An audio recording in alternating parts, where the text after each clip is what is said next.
Today was going to be a special day, as we said goodbye to Australia and set sail out into the South Pacific on Crown Princess on an adventure of a lifetime. And whilst not everything went smoothly, we soon found our rhythm for life on board as we spent 2 days at sea sailing to our first island stop in New Caledonia. Having said goodbye to our friends the Stots, Graham sped us into the city centre, dropping us right by the cruise terminal and right by the bin chickens too. Come on Nettie, let's drop our cases off at the backdrop. And this was thankfully very easy, with our luggage labels attached by a member of staff too. We were too early to board however, and we were told we had to wait until our allotted boarding time. No problem, we can soak up more of the atmosphere at Circular Quay, and this Saturday the waterfront was more buzzing than we had seen so far on this trip.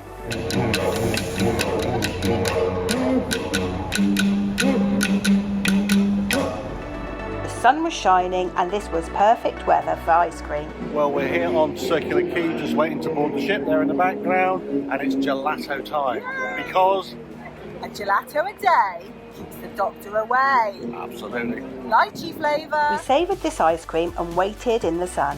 It was soon time to board Crown Princess, so we joined the queue. What queue? And we were greeted by the check-in staff who made sure we had our boarding passes and passports and our New Zealand ETA too. Quick and easy, and we were soon heading up the escalator where we joined a very short and fast-moving queue for a check-in desk, where we collected our medallions and confirmed the details we gave doing online check-in. And within a couple of minutes, we were heading through passport control and crossing the bridge onto the ship, and voila! We were aboard Crown Princess, and one of the first things we noticed was the view from the promenade deck across to the Opera House. This was definitely going to be some special sailaway. Okay, let's find our muster station, and this was easy to find. Tapping our medallions on the reader when we arrived, then down to deck 5, and we found our cabin, P229. Now, we did find problems in our cabin over the course of the evening, and we've covered these off in a separate video, so we won't repeat all of the details here, but needless to say, these issues did occupy quite a lot of time during our first few days on board. At this stage though, we were excited just to be on board the ship and made a beeline for the pool deck where an important Cook's Explore tradition needed to be fulfilled. Okay, we've just boarded Crown Princess, and as promised, we'll do some cocktail reviews, and the first one is for Travel Adventures with Dawn, the brilliant Travel Adventures with Dawn, who's just come back from the Far East, and she asked whether we would review a 24 carat margarita, and Nettie loves a margarita. 24 carat gold margarita. I get it wrong. Okay. Anyway, let's get on with the taste test. First time tasting Here we for are. Right. Now, before I start, just to say it gets extra point because it does actually have the salt round the rim. Cool. So it does actually get it, Give it a slurp and tell us what you think. Let's have a little go.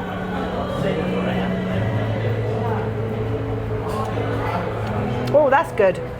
Cool. It's got Contro in it. Yep. You can taste that. It's got a really nice, like Citrus flavours, yeah? I've got to admit, I like the presentation, I like the glass, I like the way it's done. Yeah, and it's a plastic glass because we're outside. We're on the pool but deck. it's still really good. It's still really good. Okay. Yeah, really good. Out of 5? 5 out of 5. Good first start. Thank you, Dawn. Thank you, Dawn. Simon is reviewing a... What are you going for, Si? It's a Pina Colada. It's Pina kind of a bit Colada. of tradition, first cocktail of the cruise. Not about a daiquiri, and it's also really hot. And the presentation's nice. We love the pineapple and we love the cherry. And there, so that's a good start. Okay, so it's not too thick either. It's not all ice. It's more of a slush. That's very pleasant. There is rum in it. Not a generous helping of rum, but there's just enough. Obviously, very sweet being a pina colada. Not quite as good as the ones in Puerto Rico when we had those, but yeah, it's definitely a good 3.5, maybe 4.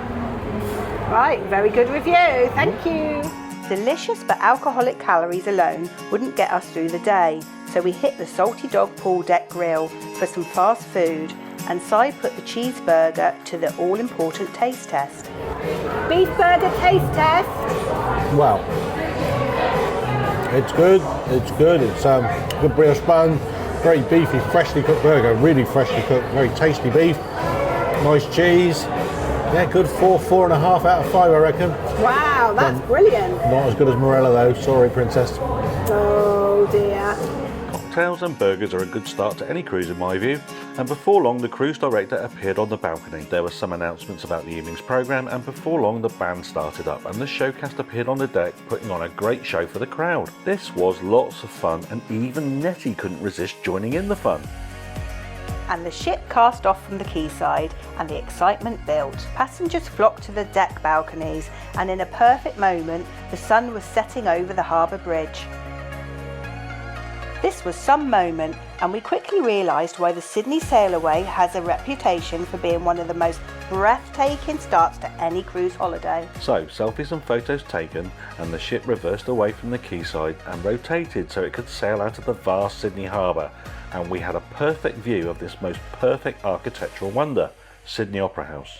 What incredible views as we sailed past the Opera House and past the Naval Dockyard. Crown Princess soon began to track the channel out of the harbour, and the sunset became even more breathtaking. And we made quick time out towards Manly, where we were 2 days earlier. Si received a text message from his brother, who was positioned up by Dockroyd Head, where he had taken us 2 days earlier. He sent us photos and videos of our ship passing by and exiting Sydney Harbour. How cool is that? And although we couldn't see him, we waved him a fond farewell. But we were also saying farewell and goodbye to Australia, which had given us the perfect pre-cruise stay, allowing us to have such fun, explore so many places and catch up with family and friends too. This was a truly epic sail away, and we soon left the harbour and headed out into the open sea. We checked the Daily Patter magazine we found in our cabin to see what entertainment we can enjoy this night.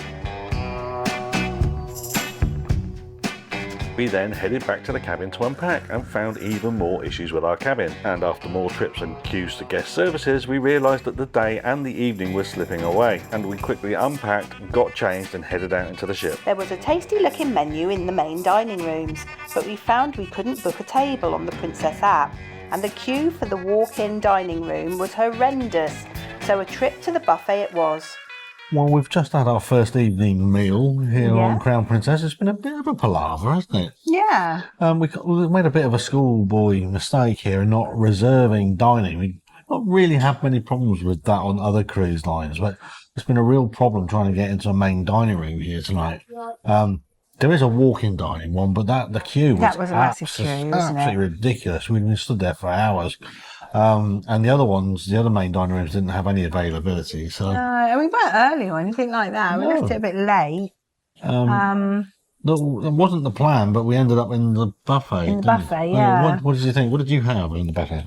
I had a bit of a mixture, really. It was a lot of the stuff didn't seem to match what you had. There wasn't sort of things to go with it, really, but you managed to get it. I had some rice, a few prawns, chicken, and what was it? Lamb? Not a lamb. A pork thing. Pork belly thing. Pork belly. That's it. Yeah. And like an Asian sort of style sauce, wasn't it? Yeah, that was tasty. It was tasty. Yeah, I mean, I think I'll agree with you. I think some of the choices of sides that you could have with the mains and the buffet were a little bit strange, and I mean, the food quality was okay and it was tasty, apart from the mashed potato, which probably what was that? probably the worst mashed potato I think I've ever had in my life. Actually, it didn't look good. I didn't have any. It was bad. Yeah, don't know how that even got on my plate. It shouldn't have been anywhere near there. But I mean, the food quality was good, but the choice was a bit strange, wasn't it? Yeah. I mean, even the main in the main dining rooms, the menus were a little bit. Nothing that really sort of really fancied, was there? Really, looking at there, but it might be just we're tired and grumpy today. Well, maybe we are because we are very tired. I think the jet lag is finally catching up with us. It is, yeah. We're absolutely shattered. We've been full on, haven't we? Yeah. And we've got now 2 days to totally relax. So I think that's what we'll do. Right. So let's wrap this up. First meal, okay, yeah. Cocktails have been good so far. Cocktails have been awesome, haven't they? Really good so far. This is a Mai Tai. It's very tasty. Right, let's anyway, day at sea tomorrow. So join us tomorrow, and we'll see what we can get up to on Crown Princess when it's at sea. Cheers. Bye. We had missed the early show performance, sadly, and were exhausted. The issues with the cabin really disturbed us, particularly the blood-stained shower curtain in the bathroom, and we had to chase again to get our toilet repaired that was refusing to flush. So this start to the cruise had gone from incredible to very flat, and we decided to turn in and get some sleep. We seemed to have spent hours on this first day trying to get a cabin that was clean and hygienic, and exhausted, we fell into a deep sleep. It was our first sea day, and our first South Pacific sunrise greeted us early in the morning, and we were sailing up the eastern coast of Australia. You're up bright and early, Si. What are you up to? Well, the clocks have gone forward an hour and I haven't had a lot of sleep, but I'm off to Tai Chi this morning, so I'm going to Club Fusion, so we're going to see what that's like. So I trekked across the ship to Club Fusion on deck 7. Ship's empty, crikey. It's nearly 8 o'clock in the morning, there's nobody about.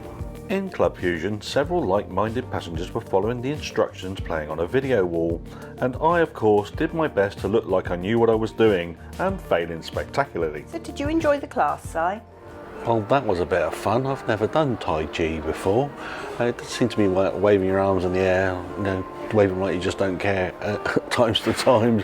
But it was really good stretches, quite relaxing.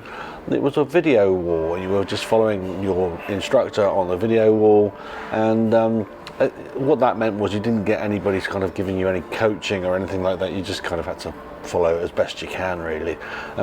Can't get my left and right, right anytime. So, yeah, nice start to the day. I might do it again. I grabbed tea and coffee in the International Cafe before heading back to Nettie in the cabin. Nettie had found more lost property in the cabin from the previous occupants, and I once again joined the long queue at reception and guest services to return this, and I was getting on first name terms with some of the reception staff, being one of this cruise's most frequent visitors. Si's insistence in resolving this straight away meant we missed breakfast, which closed at 9 a.m. in the main dining room and 10 a.m. in the buffet. Several passengers got caught by this, and whilst there were snacks available in the International Coffee Bar on deck 5, the queues and lack of seating made this unpalatable, and for the first time on any cruise we've done, we went without breakfast. We weren't impressed and decided to sit at the aft of the ship with a cup of tea and waited for lunch in the buffet to open at 11:30. Still, the view from the aft of the ship was pretty special, so not all bad. Buffet opened at 11:30 and we tucked in. We tried once more to book speciality dining for the evening, but found we couldn't. Oh well, at least lunch or brunch was alright, wasn't it, Neddy? So a little bit of a food review, because we weren't able to get breakfast, but we have managed to get lunch or brunch, if you want, in the buffet. Nettie, what was lunch like, or brunch? Brunch. Well, the savoury was fine. I had some lovely pork, was really tender. Lots of crackling. Really good crackling, really nice. Yep. The roll was good. I had this really lovely avocado salad, really tasty. Yeah, I couldn't fault that. That was all very nice. But there's a but coming. But I come to the sweets. The cookie, I had this raisin oat cookie. That was really nice and chewy. Yeah, that was good. But then I thought, I'll try a key lime pie, because I like a key lime pie. Well, that had like a drizzle on it, and it had coffee in the drizzle. And I can't stand coffee. Why would you put coffee on key lime pie? Yeah, well, would you? Why would you? Yeah, okay. Why would you? So anyway, that wasn't really a good thing. And plus, it wasn't really a key lime pie. It was a bit of like then, didn't you? Pastry thing. Yeah. Then I had an eclair. Well, the eclair, that was like very dry and sort of stale tasting. Normally, you have an eclair and they're really soft. The pastry's nice and soft and really nice, but no, that not nice. Okay. So I haven't eaten it. So main course, great. Yeah. Pudding, rubbish. Okay. Puddings. We were beginning to wonder whether this cruise was going to turn out to be a disaster, but then we remembered where we were sailing to and the incredible destinations that awaited us. So it's not all bad. And we are cruisers that consider the cruise ship and line to be just somewhere to sleep whilst we travel slowly between exciting destinations. And this perspective helped us at this time to remain focused on what amazing experiences awaited us at our first destination in New Caledonia, and in Vanuatu, and in Fiji, and in New Zealand, and surely things must look up on Crown Princess soon. Sometimes aspects of a holiday don't turn out great, and you just have to make the most of where you find yourself. And after lunch we returned to our cabin to find it spotlessly clean with a new shower curtain too, and Crown Princess had at least listened to our complaints, and maybe the corner had just been turned. So let's see what's going on around the ship, shall we? The Atrium is where many of the main activities take place, and we enjoyed the excellent cocktail making demonstrations. that of course also promote the drinks package. Then to Club Fusion and the Welcome to Princess show. Aimed at new to cruise passengers, this was also a chance to meet key officers of the ship, and quizzes saw prizes handed out to a few passengers that were first-time Princess cruisers. It was afternoon now and we were sailing into the glorious South Pacific, so we headed up to the pool deck to grab some sun loungers and sit and read our books. There were plenty of lounges available, sport on the big screen, a few beers, ice cream, but also sadly clouds and rain. So we headed inside and browsed the onboard shops. There wasn't much available free seating in the public areas, so we headed back to our cabin to read some more. Time sped past and it was soon time to get dressed and ready for our formal night and the early sitting dining we had managed to book in the Bacchelli dining room. So what's on the menu then?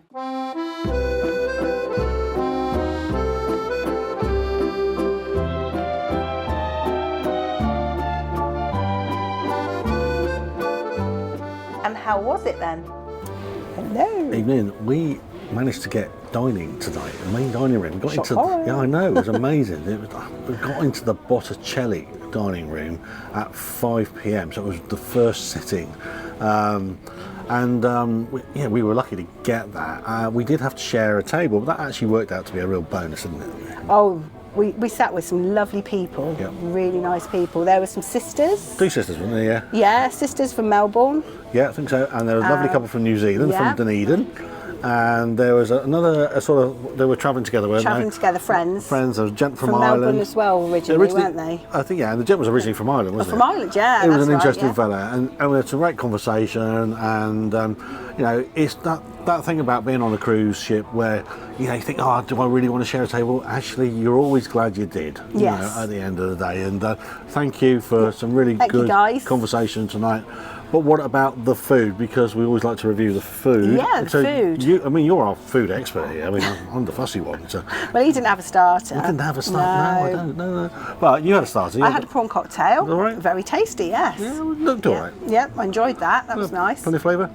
Yeah, loads of flavour, yeah. We both had the same main. Now that tells you something, but it was duck in orange sauce or duck à la Duck à l'orange, yes. It was like a sort of a Cointreau type sauce, wasn't it? It was, and there was It some was really tasty. It had croquettes with it, a mange too.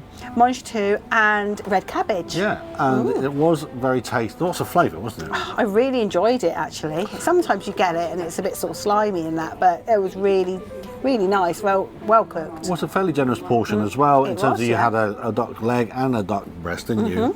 Because sometimes when you get duck à l'orange, you either get the leg or the breast, Yeah. but they gave you one of each. It was a decent, tasty. I really enjoyed it, yeah. Then main course. What main course? Pudding. Pudding! Yeah. There you go, pudding. You had something different to me, didn't you? Yeah, I can't remember what it was called, but it was some sort of mousse. It was supposed to be lychee, raspberry and rose mousse. It tasted more like raspberry mousse. It looked very special when it came out, but yeah, lacking in flavour, I think. Yeah, you were disappointed with that, weren't you? Yeah, not what I thought. I had the pudding at the top of the menu, and I saw the word chocolate cake, and that's it. I'm sold on that. But it was chocolate. It was very chocolatey. It was a sort of chocolate cake. It had sort of a praline sort of flavour as well. There was a hazelnut on the top, and there was some kind of puree, sort of fruity puree around it. It was very chocolatey. It really could have done with some cream or something just to make it a little bit more I didn't moist. think you'd ever say that about chocolate. I know. You love chocolate. I do love chocolate, but it needed just something just to take the chocolatey edge off it. But it was good. It was definitely a good 4 out of 5. And I think overall the meal tonight, It was a good meal. For me, 4 out of 5 kind of sums it up, really. Yeah, very good meal. And the wine, spot on. After, we headed to the theatre for tonight's show, Encore.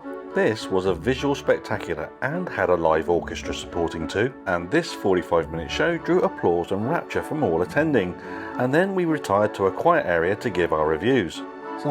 So we've just got out the theatre there and here on Crown Princess, and we've seen the show Encore, and the Cooks Explore show aficionado Nettie is now going to give her review. Nettie, tell us about Encore. Well, I absolutely loved it. It had an orchestra, which absolutely makes a difference to any show, having the live music and everything. And there was opera singing, and the main opera singing the main opera singer, she was absolutely amazing. She hit every note. It was fantastic. There were some good dancers there. They're all very good singing, and the sound quality was amazing. That really does make a difference to a show if they can get the sound right. I loved it. Good review. And now for the grumpy one. Well, I am the grumpy one, but it's difficult to find things to be grumpy about that show, actually. This will come as a bit of a surprise, really. I mean, that show was all about horror. Yeah, I know, but it was all about big, powerful vocal performances. That's what that show was about, and it delivered in style. As Nessie said, there was quite a lot of operatics in the show, and that was what it was different, at the end of the day. It was really interesting to see that delivered on a cruise ship, because we've not really had much of that in the past, so it was great to get that variety. But the performances were really strong and really powerful. And the orchestra in the background really, it was great to see live music anyway. I love live music, although I'm normally in a mosh pit rather than watching the orchestra. But it was great to see live music. I would say one of the things that made that show particularly good was the production values. Everything from the set to the lighting. But I would also really applaud the sound engineer there that seemed to have a big job on their hands to balance the amazing, powerful vocal performances, but with the orchestral sounds as well. And they really pulled it off. And I came out of there thinking that could have been a really bad show if there was a really useless sound engineer there. But that was a really good show. And surprise, I actually enjoyed it.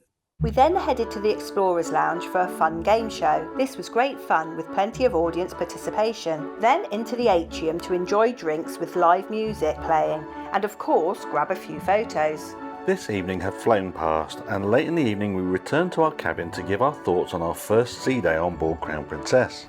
Hello! Well, we've had a great night, haven't we? We've had an amazing night. And the ship is buzzing, isn't it? Yeah, I mean, it is. It's formal night, isn't it? And most people have made an effort, haven't they? Yeah, but it's not as much as P&O, I don't think, do you? No, it's not as formal as P&O or Cunard or anything like that. No, there's a few shiny tops and things like that. Yeah, I'd say, but most people have made an effort. It was more like Morella than P&O, I would say, yes. In terms of most people make an effort, there are some nice outfits and people generally look smart and stuff, but there's not many people that have gone over the top.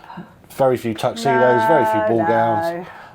But the big thing was everybody's having a good laugh. It's such a vibe, isn't it? Yeah. It really is a vibe. There's things going on all over the place. There's a lot game going shows. Just went past a game show, didn't we, on the way Went to here? the game show was it the Explorers Lounge? That's right, yeah. That was fun.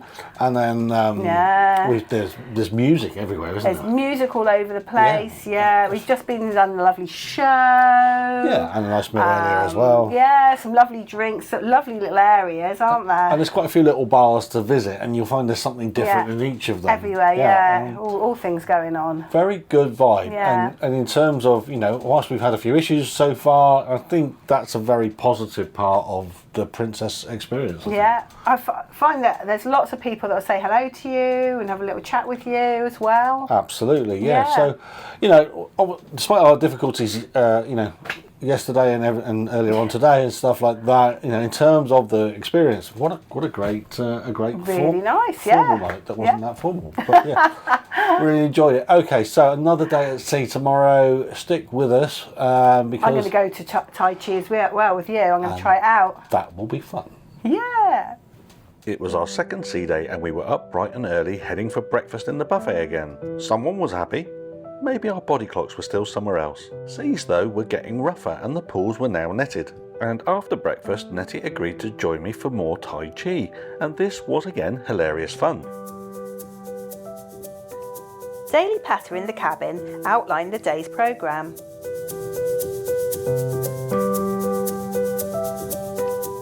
We headed for a destination briefing on Mystery Island in the theatre and were disappointed to learn that Scooby-Doo had nothing to do with the naming of the island. This was fascinating and got us very excited for this stop later in the cruise. After, we watched a cookery demonstration in the Atrium. and grabbed coffee and hot chocolate from the cafe. We then headed up to the aft pool bar on deck 15 for a drink, but this was interrupted by Stephen from Guest Services, who spoke to us about the issues we'd had with our cabin, and we headed back straight afterwards to view the gifts that Stephen had kindly arranged for us as an apology. And it was already lunchtime, and this day was again speeding past. Lunch was pizza, best at sea in my opinion, and it was washed down with pina coladas, and it was delicious. And we chilled for a while on the pool deck, chatting and listening to the music that was playing. The sun was shining, and we moved to the aft pool bar again to grab some sunbeds, but we had to settle for some chairs instead. We grabbed beers and some tasty cookies from the buffet. It's just after lunch and the ship is a rocking and a swaying, but it is sunny. They've had to net the pools off so people can't swim because the seas are pretty choppy. You can feel the stabilisers in the ship working really, really hard to keep us steady, but yeah, obviously it's a bit choppy out there in the Pacific, but the sun is out and the beers are on. We sat in the sun and enjoyed the view from the aft of the ship. Lovely. The sun was fierce though, and we moved into a shaded area and used the included ship's Wi-Fi to catch up on one of our favourite YouTube channels too. At the end of the afternoon we retired to our cabin and watched the destination briefing on Nouméa that we'd missed the day before. These are thankfully recorded and appear on your TV menu in your room. We really liked this and made good use of it during the cruise. The bit on shark attacks in Nouméa though quickly became the main topic of discussion, and we learned of the recent and tragic attacks on the Nouméa beaches. Was it time to rethink our plans to go snorkelling? Before long we were getting ready for our evening. The queue for the walk-in dining was very, very long, so we decided to eat in O'Malley's, which was included as part of the Princess Plus package we had purchased. So dining tonight, we get 2 casual dining meals as part of the Princess Plus upgrade that we paid for. So where are we tonight there? We're in O'Malley's. So it's an Irish themed pub. It's one of the things they've introduced as part of the refurbishment, and it's a nice bar, a really nice bar. We've actually got some Guinness Good, yeah. I think they've got, I don't know, but I think they've got, Guinness. from a bottle, but it's Guinness. But no, it's all right. I think they've got like a duo, an Irish duo playing later, I think. I think so. I hope so. And it's got a good vibe to it. There's a sort of bit of a pub grub menu, sort of burgers, fish and chips, a few other bits. I've ordered a burger. Well, I've ordered fish and chips, of course. Yeah, it says cod and chips as well. So it'll be interesting to see what that's like. And there's chocolate cake for pudding. So, And I've got a Bailey cheesecake. yeah. Anyway, we'll wait and see what Princess delivers in the Irish pub. Yeah. This Irish themed bar had a great vibe and we really enjoyed our food when it arrived. So the food's arrived. We've got the burger and chips now. It's a Stilton burger or something, isn't it? It is. Thank you very much. Thank Chips you. arrived. Awesome. Yeah. Come on, taste test it. Right, let's try it. Let's try the chips first. Always good stuff. Yeah, let's try chips. I'll nick a chip as well. Really nice. Really soft and fluffy in the middle and crispy on the outside. Yum, yum, yum. What do you think?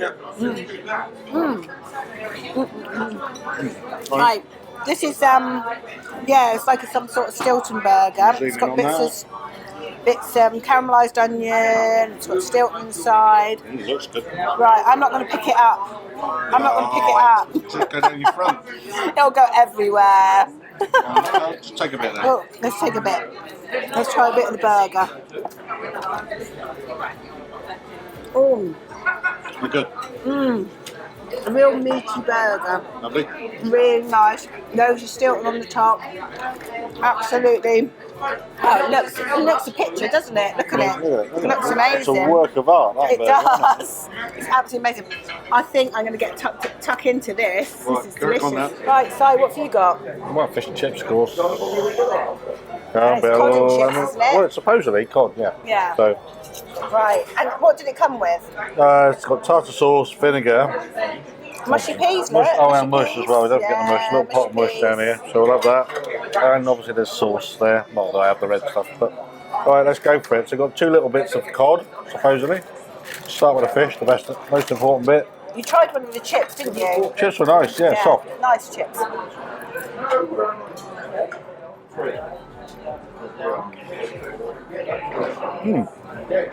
I had low expectations, but that's exceeded them. That's actually quite tasty. Is it good? Yeah, I'm going to tuck into that. That's good. Ooh. Enjoy. We tucked in and it was delicious. Then pudding arrived. Well, Nettie couldn't wait. It's already started. So what you got, Nettie? I've gone for a Bailey's cheesecake. Go on then. And it Shuffle was it in. delicious. Shovel it in. You couldn't wait. You couldn't wait. That's really, really lovely Bailey's taste. Sticky. Delicious. Anyway, I'll stop you. You can carry on shoveling. It's delicious. Shovel it in. What have you gone for, Si? Well, it's like a 7-layer cheesecake or cake, chocolate cake or something. So this looks Cheesecake? Oh no, chocolate cake. Cold custard. Cold custard? I know. Let's go for the cake.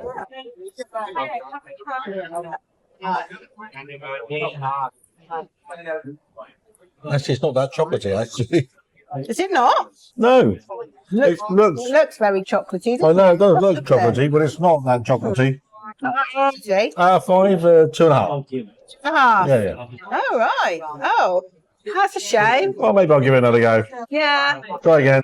Try it again. No, 2.5. Oh, that's a shame. Okay. Okay, so the chocolate cake let the side down, but overall this was a great meal. We then headed once again to the theatre to see female trio the Fems, who put on a show full of tunes based around male vocalists. So how was the show, guys? So we've just been to the theatre and we've seen Le Femme. Nettie, our show aficionado, give it a review. Right.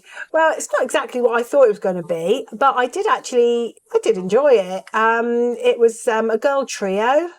And they were basically doing songs that were male songs, and they were using lots of harmonies. And there was also the ship's band was playing behind, which is a bit of live music that always goes down a treat.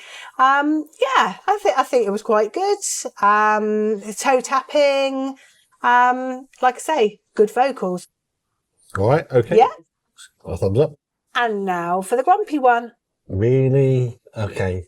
First time on since I left home in Northamptonshire, I really want to grab my headphones and play some Korn or Pantera or something with some really loud guitars. Definitely wasn't my thing, but the three girls, to be given their credit and due, I mean, they can sing. It's just what they were singing. It really didn't suit the sort of the female trio harmony styles. In fact, there was probably one song they pulled it off. I thought that was the Queen one. I thought that one just about worked, but the other one they probably shouldn't have touched. It was an interesting concept that kind of didn't work. Also, unlike last night, I poured lots of praise on the audio engineers last night for getting the sound balance in the theatre right. Tonight, they were well off tonight. The backing band, who were very good, but they were very quiet compared to the singers, and it was hard to make out the music because the mix on the vocals was too strong. Not really my thing. So, but it's good to know I can still be the grumpy one on this channel. Anyway, yeah, a bit of a thumbs down for me. Then we went up to the pool deck for a cocktail. The seas were still rough enough to require the pools to remain netted. So we found a spot to carry out another cocktail review requested by Cooks Explore subscribers. It's time for another cocktail review, and this time this is for Helena. Thank you, Helena, for making this request. Now, what we have to come clean on here is that the cocktail menu changed from the one that we published for the request. So we've tried to find the nearest best thing. And Nettie is trying a Paradise Punch, which is a vodka-based cocktail. It has vodka, Southern Comfort, De Serrano, roses, lime cordial, pineapple, orange, and grenadine.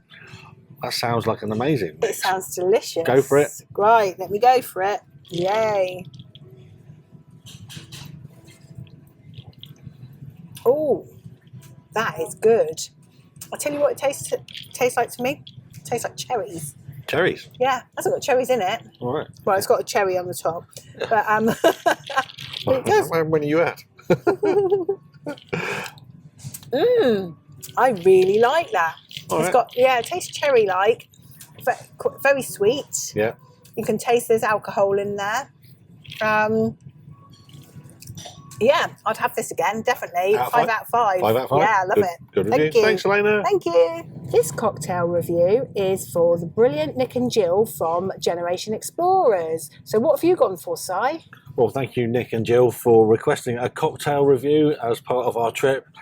So your request was for a lemon-related cocktail. Now, the menu has changed, sadly, but the nearest one we could get to was something called Elderflower and Lemon, and it contains St. Germain elderflower liqueur, fresh citrus, mint prosecco, and solo original lemon. Here it is.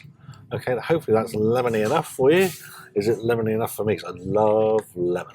Okay, here we go. First time, taste it.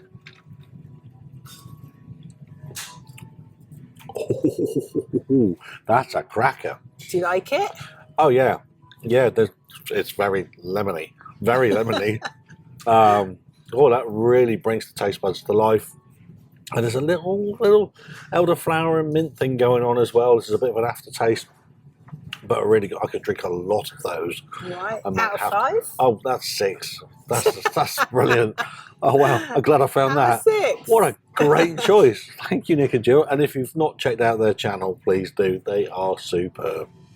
We ended the second day supping more cocktails in the Atrium, watching live music, and it was soon time to retire to our cabin for some dreamy sleep. These 2 sea days had slipped past so quickly, but had allowed us to adjust to life on board Crown Princess.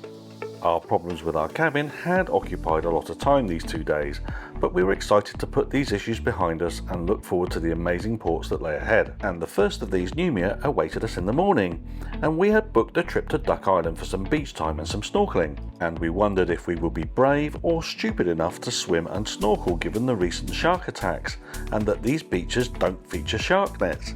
Yikes! After 2.5 days at sea, we were ready for adventure, but our thirst for thrills didn't go as far as swimming with sharks. However, today we were visiting Noumea in New Caledonia, and we had booked ourselves onto a cruise line excursion to Duck Island before we sailed, and we had absolutely no idea that this may have been a risky choice. Now, Duck Island is famous for its beautiful beaches, crystal clear water, colourful fish, and unfortunately, the occasional shark. And the tragic and recent fatal shark attacks were a concern. We were told that there had been no shark sightings there now for a few weeks, and the beaches had reopened yesterday. Swimming was allowed again, but at our own risk and peril. Oh great, so they'll be using us as shark bait. I thought when I heard this at the destination briefing, I thought they were making it up, but they were actually telling the truth. And as we woke this day, we wondered what sort of experience awaited us. The day began with the most important excursion preparation known to mankind: breakfast. You can't go swimming, sightseeing or panicking about sharks on an empty stomach. The sail into Nouméa was absolutely beautiful. Calm seas, tropical scenery and stunning views all around. And for a few glorious moments we completely forgot about the sharks and just soaked up the beauty of this place. Just look at it, it's beautiful. At 8:15 we headed to the theatre for our excursion briefing. We were Group 6. Now cruise passengers become strangely competitive about excursion groups. Nobody wants to be Group 27. Group 6 felt positively elite. We practically had VIP status. Exactly, move aside Group 27, the professionals are here.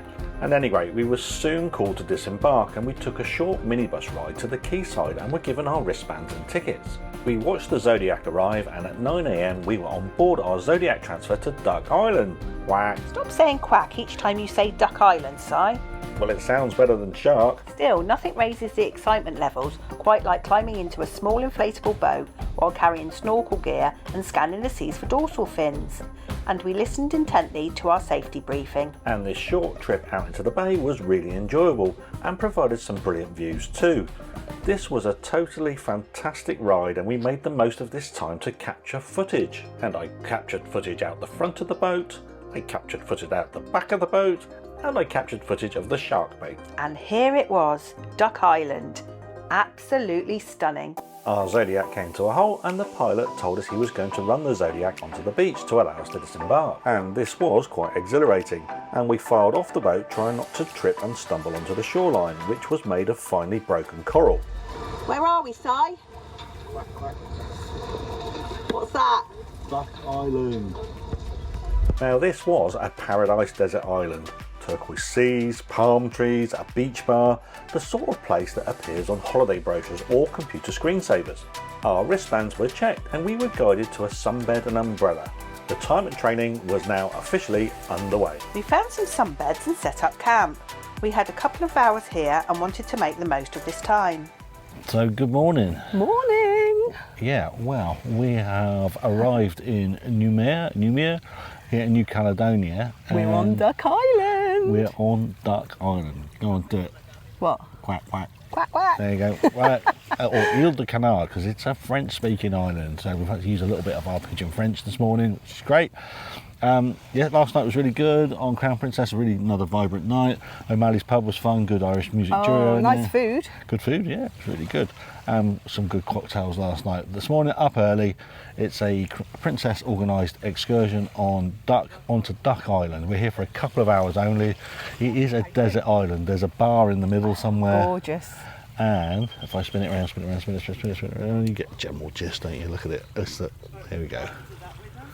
Anyway, right, so it's mainly throbbing. However, there is one issue with this trip to Duck Island today, in that it has a shark problem.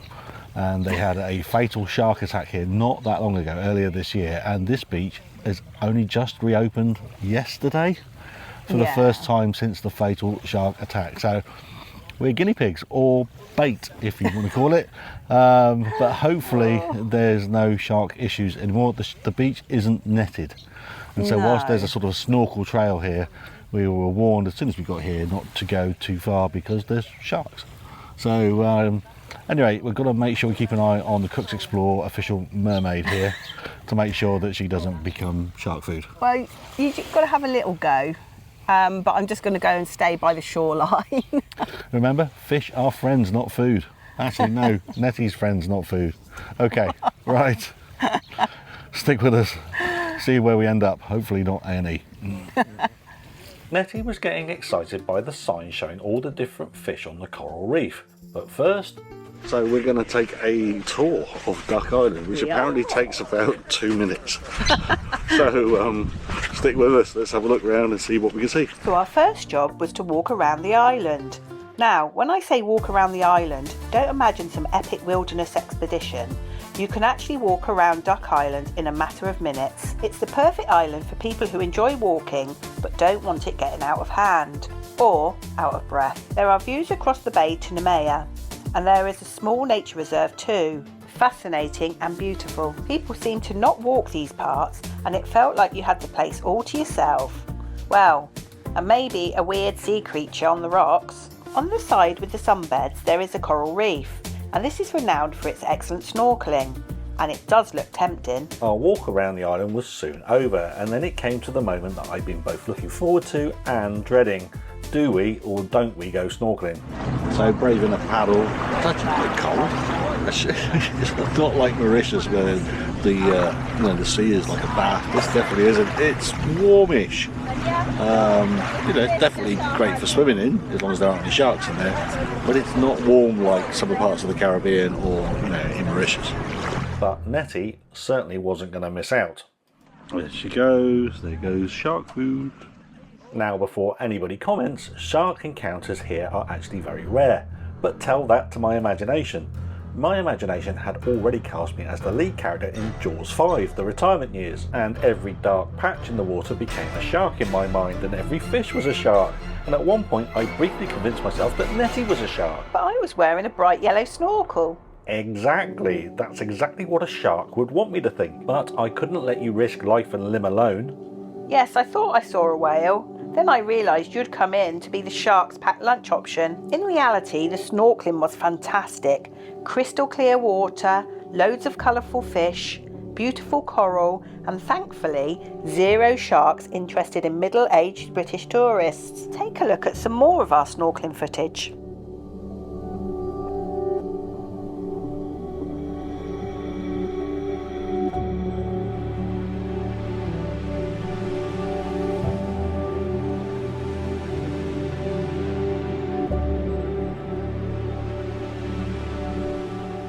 Well, after surviving my terrifying encounter with absolutely nothing dangerous whatsoever, it was time for a number 1 beer.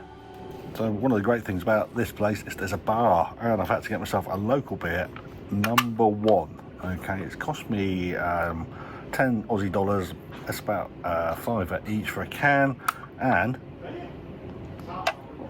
crikey, that is fresh and clean. What a great local beer this is.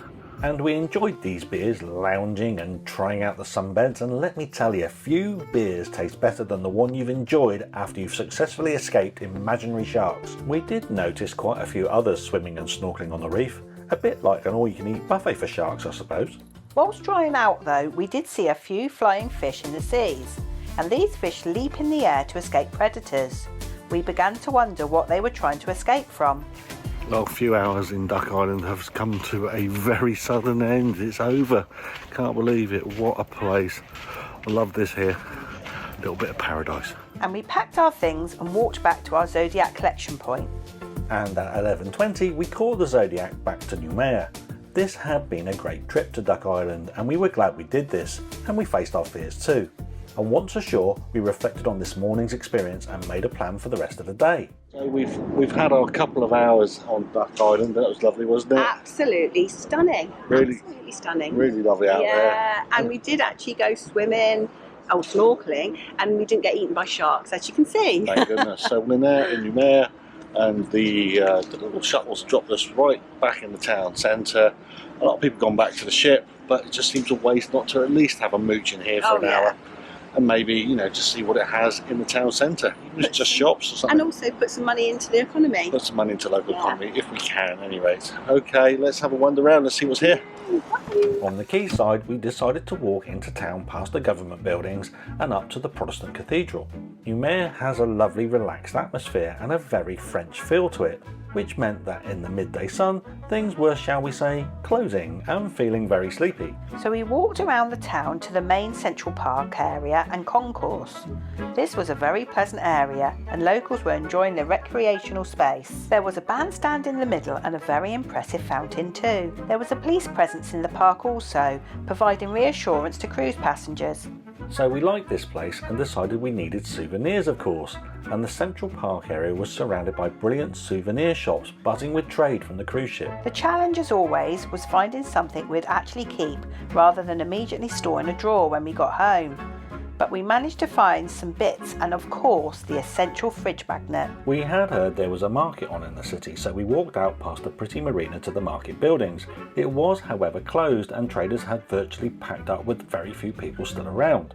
Well, time to find a drink and a light snack, and we walked back into the city centre looking for a nice French patisserie, and this place looked perfect, so we entered and soaked up the cool air-conditioned atmosphere and ordered drinks and a cake. I had a salted caramel cookie and a tropical flavour iced tea, and Si had, well, you better tell the viewers, Si, especially since it was another one of your Muppet moments. Yes, well, I ordered a coffee and a chocolate cookie with peanuts in it, on it. And you are allowed to eat peanuts, Si, and this obviously had peanuts in it and on it. Yes, but actually I have no answer, and all I could see was a chocolate cookie and ate half of it before the peanut taste hit me. You are a Muppet husband, aren't you?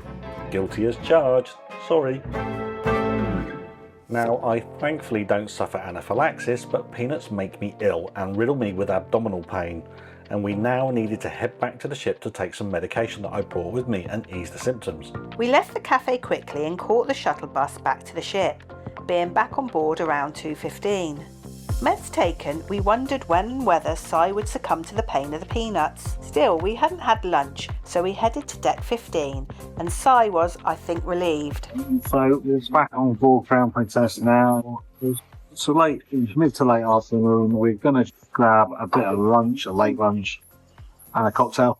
Lunch consisted of a burger and chicken strips from the Salty Dog Grill. Si, I think, must have known what he was going to experience a few hours later, and seemed to want to stuff as much food into his face as he could and enjoy plenty of cocktails too. Now, I know this isn't a recognised medical treatment for my condition, but I'm just going to call it being on holiday therapy. Deciding he needed to lie down and relax, we spent the afternoon sitting at the aft of the ship with even more cocktails, some sunshine, and the musical accompaniment of Si snoring. Still, it was great to sit and watch the daylight fade and the beautiful Sailaway from Noumea. Si had stirred and woken up just at the right time too, as we sailed away from Noumea, past beautiful islets and stunning mountainous backdrops. And in this dusky orange light, this was even more gorgeous.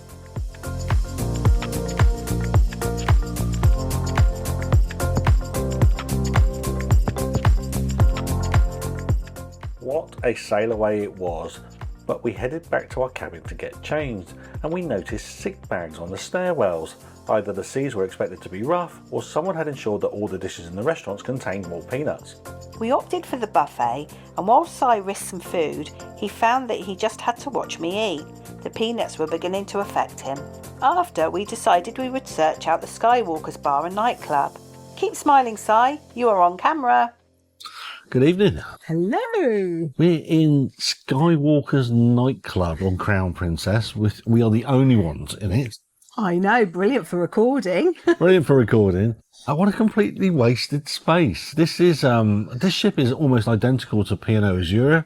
And on P&O Azura, this is the Planet Bar, which is for us one of the best bars on. Yeah, we Azura. found it late, didn't we? It was brilliant. We've done a few cruises on Azura and we love it. It's one of those really happening bars that's got such a good vibe. Brilliant. There's always a pianist playing, isn't there? And on Crown Princess, really good.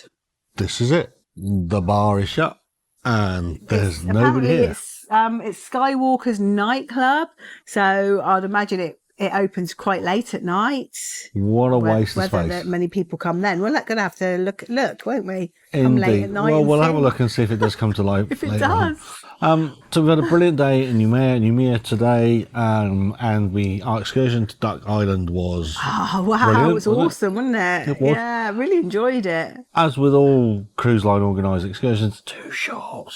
Yeah, we only had 2 hours on the beach, didn't we, basically? Could have done with longer, but what a lovely place. You did risk the sharks, didn't you? And Yeah. still got your toes? Yeah, and you did. Yeah, a little bit, yeah. Not as much as you.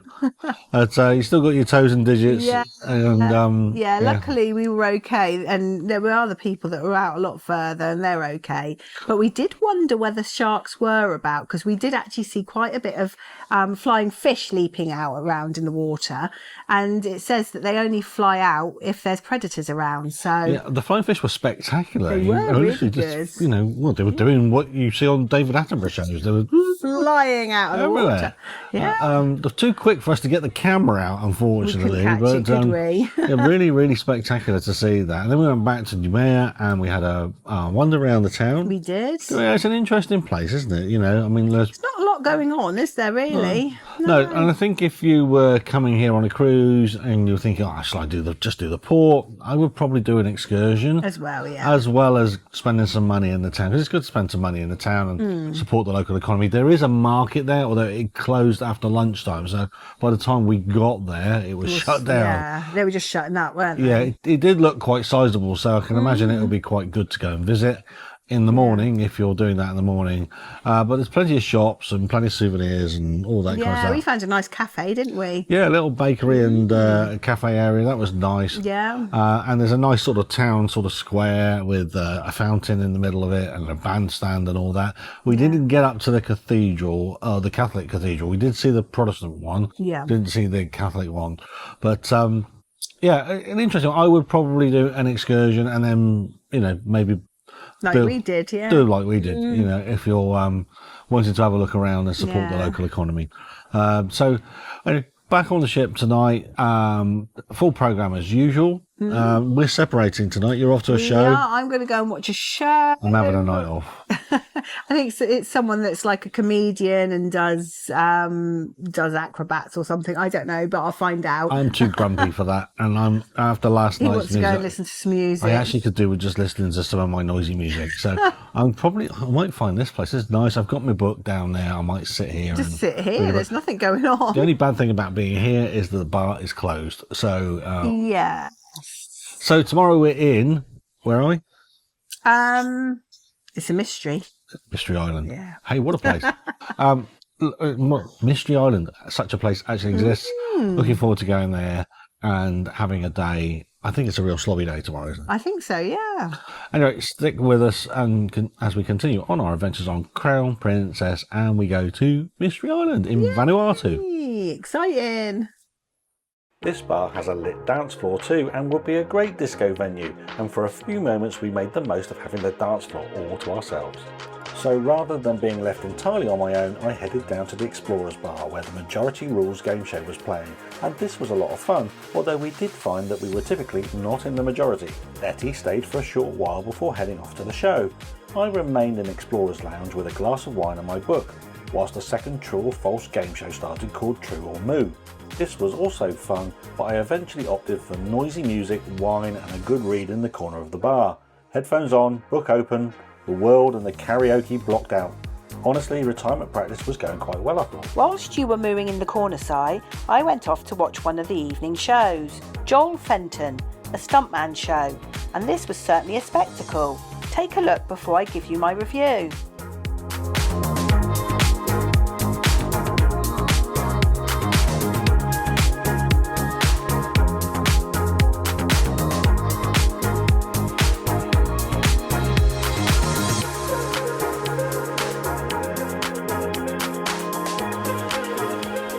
I've just come back from watching Joel Fenton, the Cirque stuntman, and it was absolutely amazing. He did magic, he did comedy, he did stunts, he was on a unicycle, he got into a giant big balloon, he did juggling. It was absolutely amazing. He actually got people out of the audience to come in and help him. He got a little 4-year-old girl. It was so cute. It was absolutely amazing. Simon's really missed out. I recommend it. It was amazing. After Nettie returned from the show, we checked the patter and then headed back up to the Skywalker's bar because we thought there was a disco going on up there. But it felt like the atmosphere had been sucked out of this space-themed bar because we were the only people there, well, maybe one or two others. And this felt like a private party where the only people invited were those on board the ship that knew I was retiring. And maybe a couple of gatecrashers, I suppose. A somewhat flat end to the day, but we had survived swimming in shark-infested waters, and the most dangerous thing we encountered was Si's stupidity. He's going to suffer in the morning. And I did. But tomorrow was going to be one of the highlights of the cruise as we arrived at Mystery Island in Vanuatu. But would I be able to get through the day without doing anything else stupid? More snorkelling was on the cards too, and when I asked if there were sharks at Mystery Island, we were told, why yes of course, but don't worry, these ones are really friendly. Oh great. It was day 5 of our cruise on Crown Princess, and today we were visiting one of the destinations we've been looking forward to the most. The beautiful, mysterious Mystery Island. And we'd been made even more excited a few days earlier when we had attended the destination briefing. And although we were disappointed to learn that Mystery Island had absolutely nothing to do with Scooby-Doo, we were incredibly excited to visit it and explore this place, even though we didn't know it existed until we booked this cruise. Although I might not have looked that excited first thing in the morning. You see, I had eaten that peanut cookie in Nouméa and had spent the night in considerable pain following a bad reaction to the nuts. My stupidity had made me ill, but still, there was no way I was going to miss Mystery Island. No way! So I did what Shaggy would have done. Yes, you did insist of having a bit of a lie-in this morning, Si, followed by some breakfast at least. With breakfast out of the way, we headed down to collect our tender tickets so we could get ashore and explore the island. And that's when our excitement hit its first obstacle. We'd been allocated Group 35. They were currently calling Group 20. Oh dear, and with each tender journey taking 25 to 30 minutes, this was going to be some wait.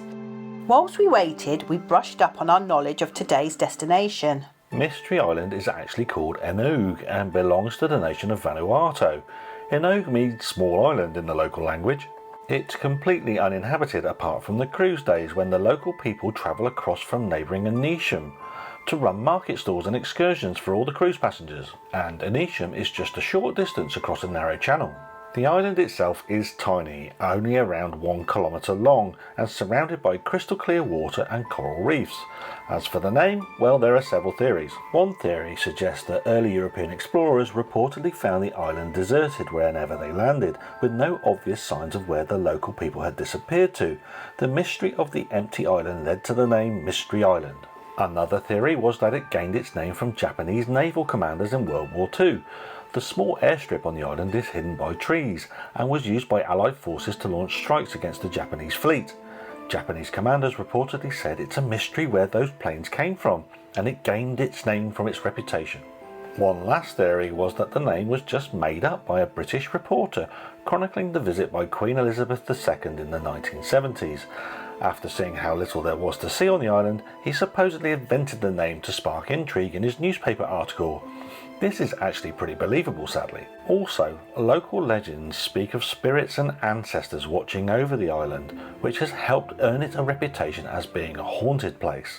Personally, the only scary thing we encountered today was how long we had to wait for our tender. To be fair, waiting wasn't exactly difficult with views like these. Sometimes it's nice just to slow down and watch the world go by. Eventually, Group 35 was called. Success! Almost 2 hours after collecting our tickets, we were finally on our way ashore. We went to deck 4 and queued to board the tender. Getting on board the tender though was a bit chaotic, and although there was supposedly enough space on board for the number of passengers, the crew couldn't find me a seat and I ended up sat on the floor of the tender. Not ideal, but not wanting to be delayed further, I just put up with it. But clearly some passengers take up more space than others. The tender journey itself took around half an hour and it gave us some fantastic views back towards Crown Princess sat at anchor.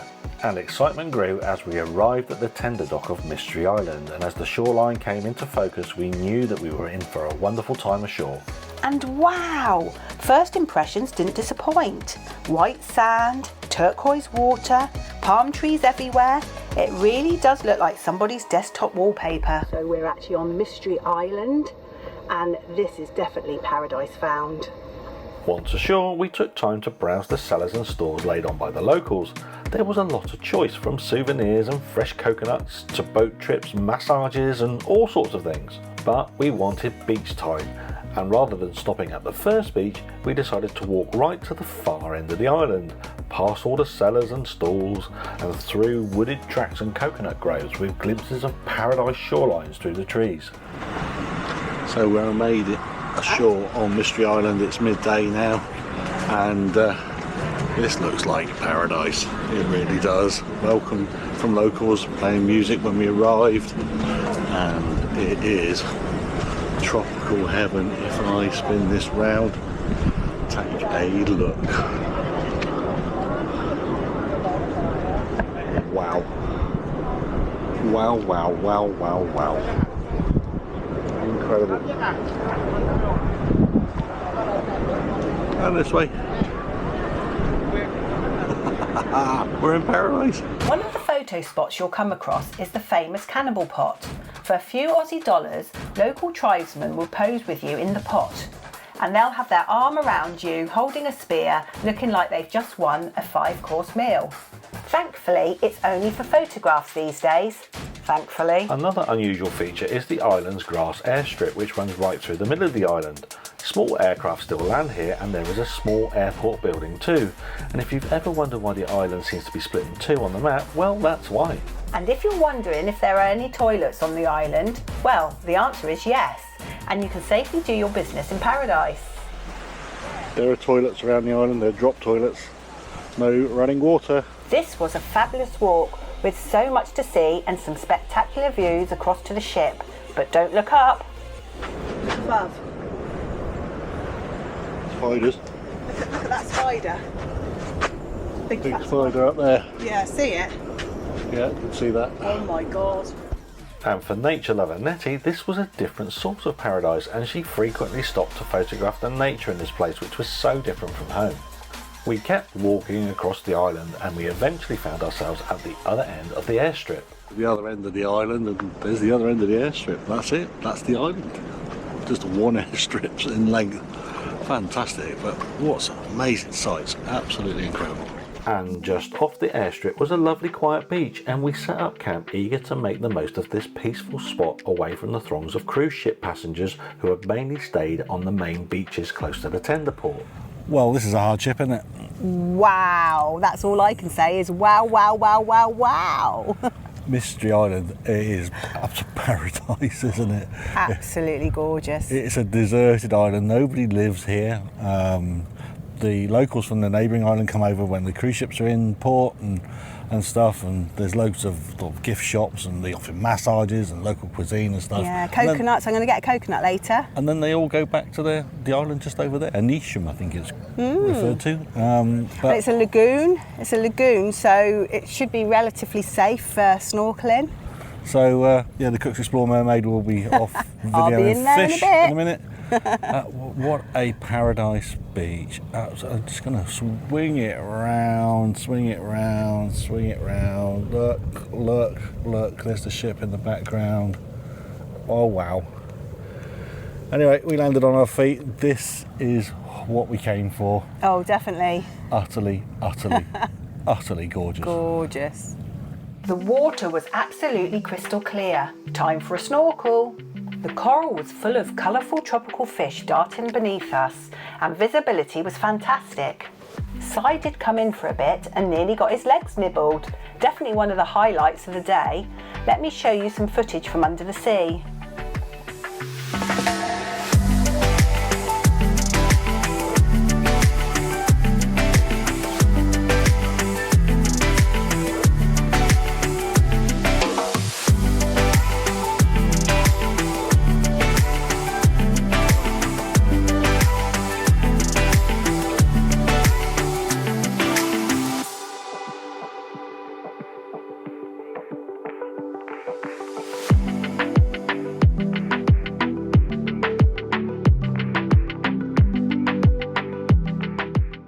Unfortunately, I was still feeling pretty rough, so after a while I retreated back onto the beach whilst Nettie carried on enjoying the water.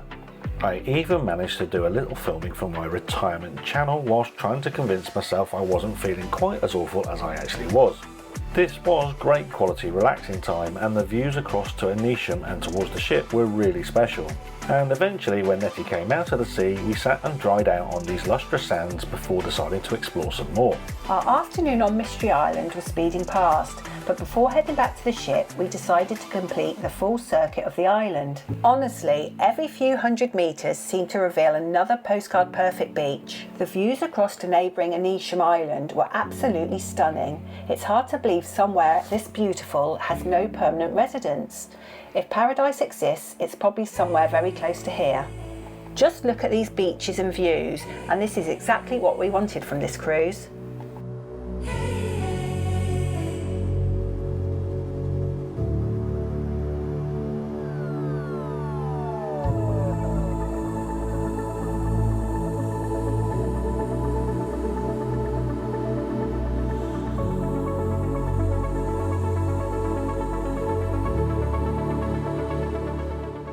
And we were ready for a fresh coconut before we headed back to the ship. Did you manage to find some then, Si? So we're on the hunt for some fresh coconut. We saw them everywhere earlier on, and now unfortunately we can't find them on any of the stalls. Looks like they've all been taken. We'll keep looking. We've actually nearly done the whole circuit of the island now. It only takes about 45 minutes to walk down. It's fantastic. Look at this. Oh, paradise, absolute paradise. At around 4:30 in the afternoon, it was time to catch the tender back to Crown Princess, and we were sad to be leaving this place, but also remembered that the local people are insistent that nobody should remain on the island after dark, and we got a wonderful send-off from them as we queued for the tender.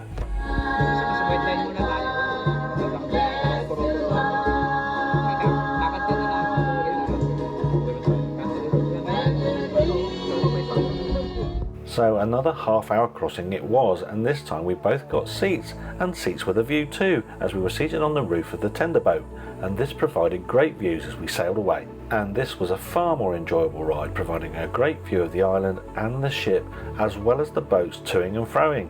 Just brilliant.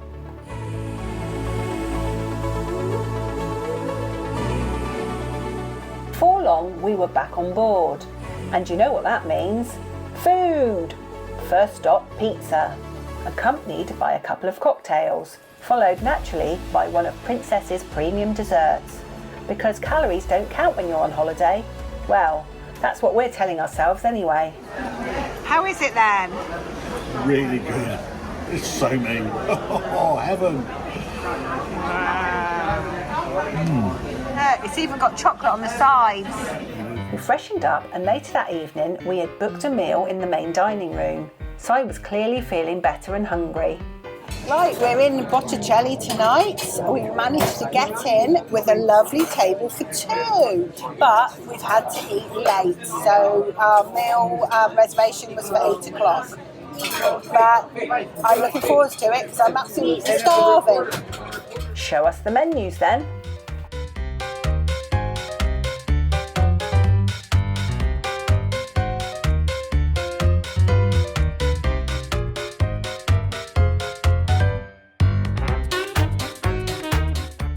And before long, we were tucking in and doing our review for our YouTube audience, of course. Right, Natty, what have you got for starters? It's like a honey and rum roasted pineapple, All right. and it's got like a strawberry and coconut sauce on it. Okay, go for it. Give us a taste sounds test. good. Let's try. Different? Let's try it. Not had this before as a starter. Let's try it. Are good? That's nice. Well, I'm glad you tasted it because I've got the same. Try it. All right. Really good. All right. Let's tuck it. Well, interesting flavours. Yeah. You can get one of my 5 a day as well, I suppose. Right, mains time. What you got now? I've got ribs, Aussie ribs, Right. with parmesan fries and slaw and sweet corn. Right, okay. Gonna give it a taste test? Wow, I will. Well, Try why don't it. you tuck in first, then we'll come back to it. Yeah, come back. What have you gone for, Si? Easy peasy chicken is what it's called. So it's a chicken breast with some kind of glaze and herbs on it. Some root vegetables, looks like garlic butter, and this is some kind of potato-y dish, potato salva or something like that. Give it a go. Sounds good. Right, we'll come back to you after you've tucked in. Yep. How is it? Fries are really good. The slaw's got a little bit of a kick to it. Right. I haven't tried the ribs yet. Well, that's the Let me best just bit. try. Well, I know, I'm trying to get to a bit that I can cut off. all right. Hopefully there's plenty of that. Right, let's try. What a sauce. With the sauce. Nice and tender Good. and tasty. Problems? Yeah, I think it's all bone. Oh, okay. Did you get any One meat? big, massive rib. Big bone. Okay, not a lot of meat. Oh, No. that's disappointing. Is Yeah. the sauce nice? Yeah.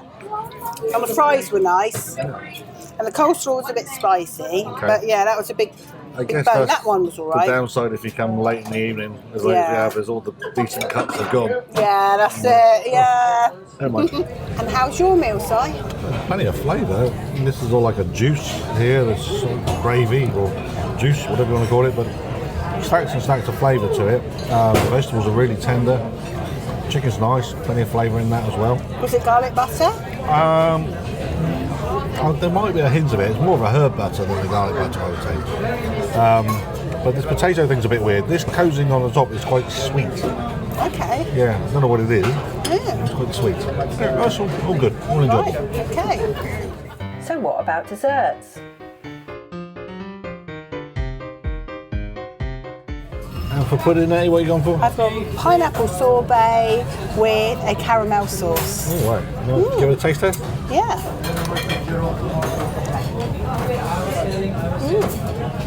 Good meal tonight? Yeah.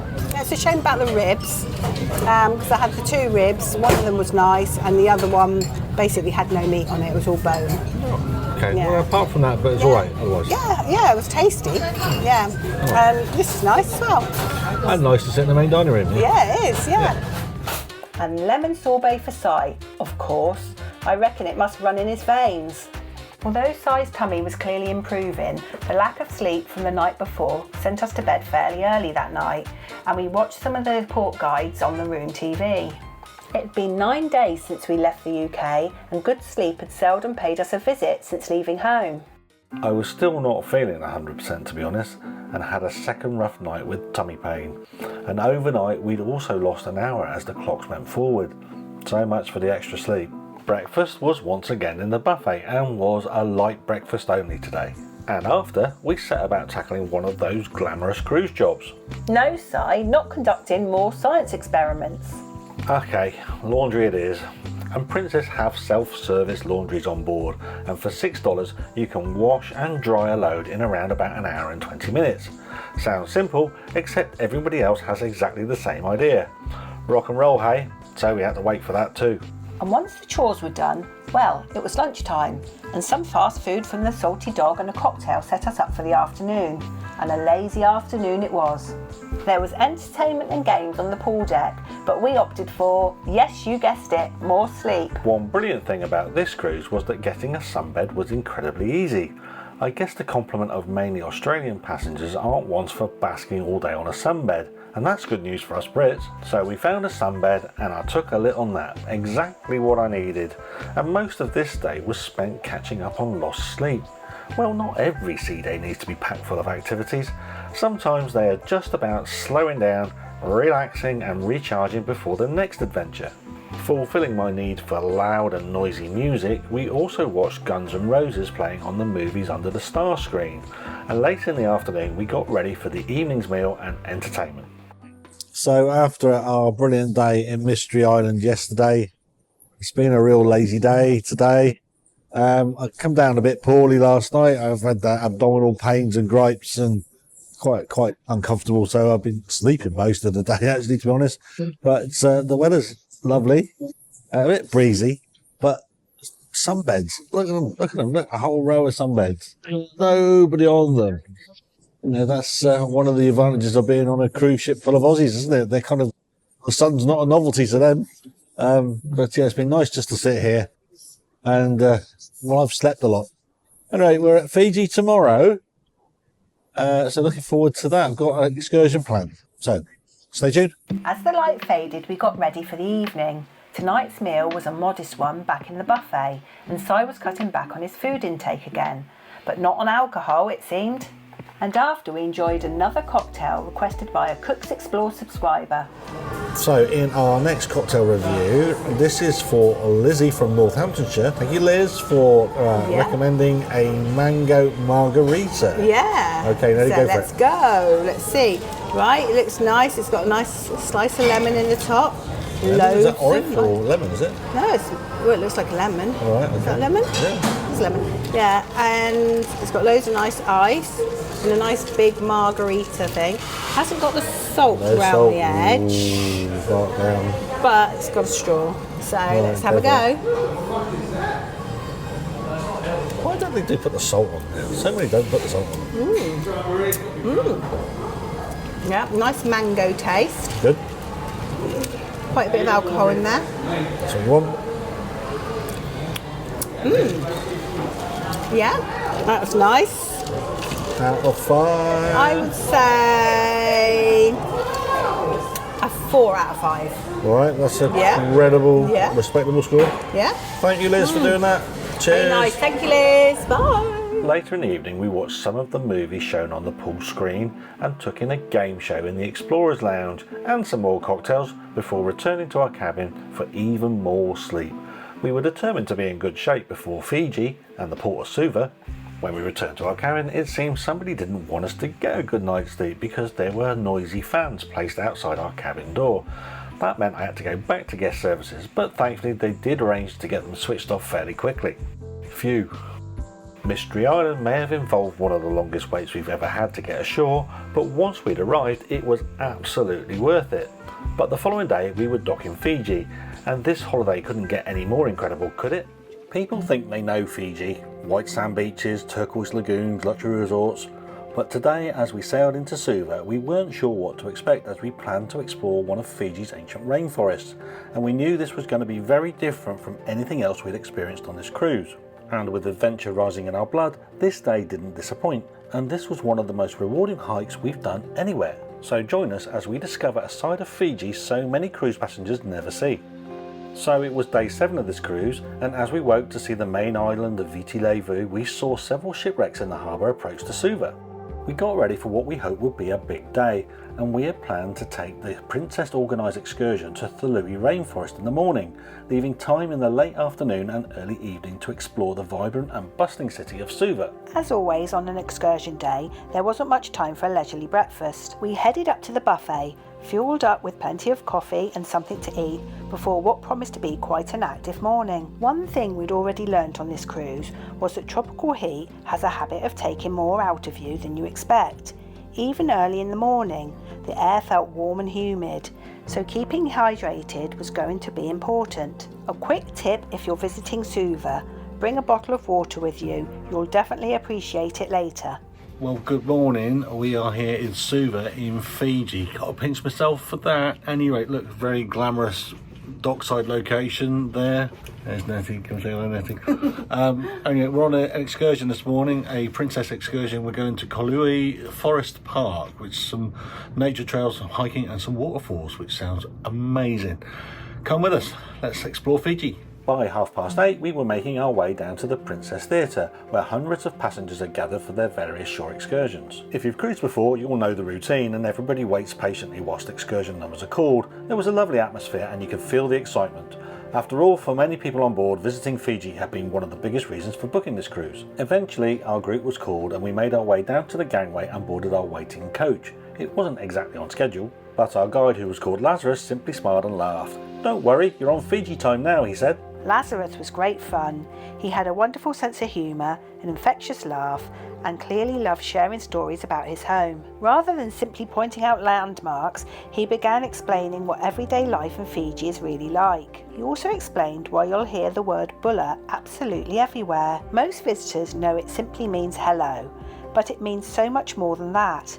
It's also a wish for happiness, good health, and a warm welcome. It's a word that perfectly sums up the friendliness of the Fijian people. As we left the centre of Suva behind, the scenery gradually changed. The busy streets gave way to quieter residential neighbourhoods. The further we travelled, the greener everything became.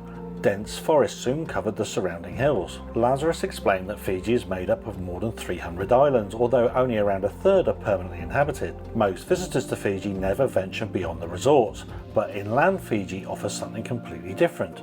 Ancient rainforest, mountain villages, freshwater rivers, and some of the country's most spectacular scenery, and this was exactly where we were headed. Around 40 minutes after leaving the ship, we arrived at Colo-i-Suva Forest Park, and immediately the temperature seemed to lower, and the air carried the unmistakable scent of damp earth and fresh vegetation. Established in the 1870s and now protected as one of Fiji's most important rainforest reserves, Colo-i-Suva covers around 2.5 square kilometres of lush tropical forest. It's home to native birds, giant mahogany trees, freshwater streams and a chain of beautiful waterfalls, all connected by walking trails. For locals, it's somewhere to escape the heat of the city, but for visitors like us, it's an opportunity to experience a side of Fiji that many never realise exists. After a quick comfort stop, we had a few minutes to browse the small souvenir stalls near the entrance before the park guides gathered everyone together to give us all a briefing.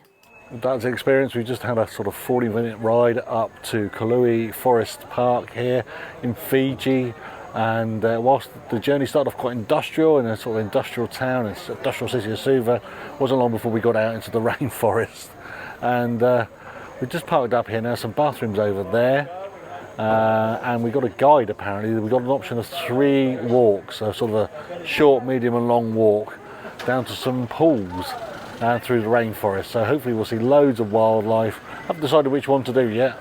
Nettie's up there somewhere shopping, and there's some sort of tradie stands in there and stuff like that, souvenirs and that, but really looking forward to this. It's going to be amazing. Now, if you've watched our channel for a while, you'll already know what happened next. There wasn't much discussion. We hadn't travelled halfway around the world to take the easy option.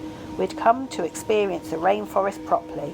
So naturally, we chose the longest walk. Little did we know just how much climbing and how many steps lay ahead of us. With one final look back at the visitor centre, we followed our guide into the trail. Within a matter of minutes, it felt as though we had left the modern world behind. The first thing that strikes you is the change in atmosphere. The sounds of traffic disappear almost instantly, replaced by bird song, the chirping of insects, and the gentle trickle of water flowing through the forest. Towering mahogany trees stretch high above your head, creating a dense green canopy that filters the morning sunshine into the scattered beams of light. If you've only ever associated Fiji with beaches, this place completely changes your perception of the country. This is wild Fiji. Before we go any further, it's worth talking about the walk itself, and although this is a well-maintained trail, it certainly isn't flat. There are exposed tree roots crossing the path, uneven rocks, muddy patches and sections where the ground becomes surprisingly slippery. In several places, long stairways descend deep into the gorges before climbing back out again, and some of the steps are quite steep. And if it's been raining recently, you'll definitely want to take your time. So our advice, wear proper walking shoes or trainers with good grip. Leave the flip-flops on board the ship. Lightweight clothing is ideal, because even though you're walking beneath the trees, the humidity means you'll soon be working up a sweat. And don't forget that bottle of water, you'll thank yourself later. This was some place. We were walking through towering, lush rainforest. Rivers babbled nearby, and you'll find yourself walking alongside them or crossing small bridges. Every now and then we'd catch a glimpse of bright flashes of colour as tropical birds disappeared into the canopy before we could even point the camera towards them. It really is one of those places where you find yourself constantly looking up. The humidity is fierce, but what a place. Beautiful. Eventually the trail began to descend and descend some more. The staircases are probably the most demanding part of the walk, and our first waterfall came into view. It may not be the biggest waterfall in the park, but it certainly makes a wonderful first impression. Crystal clear water cascades over a smooth volcanic rock into an emerald green pool below, surrounded by dense rainforest on every side. It feels completely untouched. This was our first proper stop of the morning, and naturally everybody reached for their cameras. A few selfies later, and plenty of admiration for the scenery, it was time to continue. If this was only the first waterfall, what else lay ahead? This is already some hike. First incredible waterfalls. You definitely need to be fit to do it though. It's quite arduous. Leaving the first waterfall behind, the trail became quieter. There was no rush, no traffic noise, no phones ringing, just the simple pleasure of walking through one of Fiji's oldest rainforests. Occasionally we'd just stop and listen. You could hear water tumbling over rocks somewhere ahead. And before long, another staircase led us down towards the second waterfall, and this one felt much more secluded. Again we paused for photographs, and this time we made sure to grab a couple more selfies together. It's amazing how quickly somewhere like this makes you forget about everything else. No emails, no work, no deadlines, just the two of us standing in the middle of a Fijian rainforest on the other side of the world. Leaving the second waterfall behind, the trail became even quieter. The group naturally spread out a little, allowing everyone to enjoy the walk at their own pace. This was probably our favourite section of the hike. It's one of those rare places where you don't feel the need to fill the silence. The rainforest does it for you.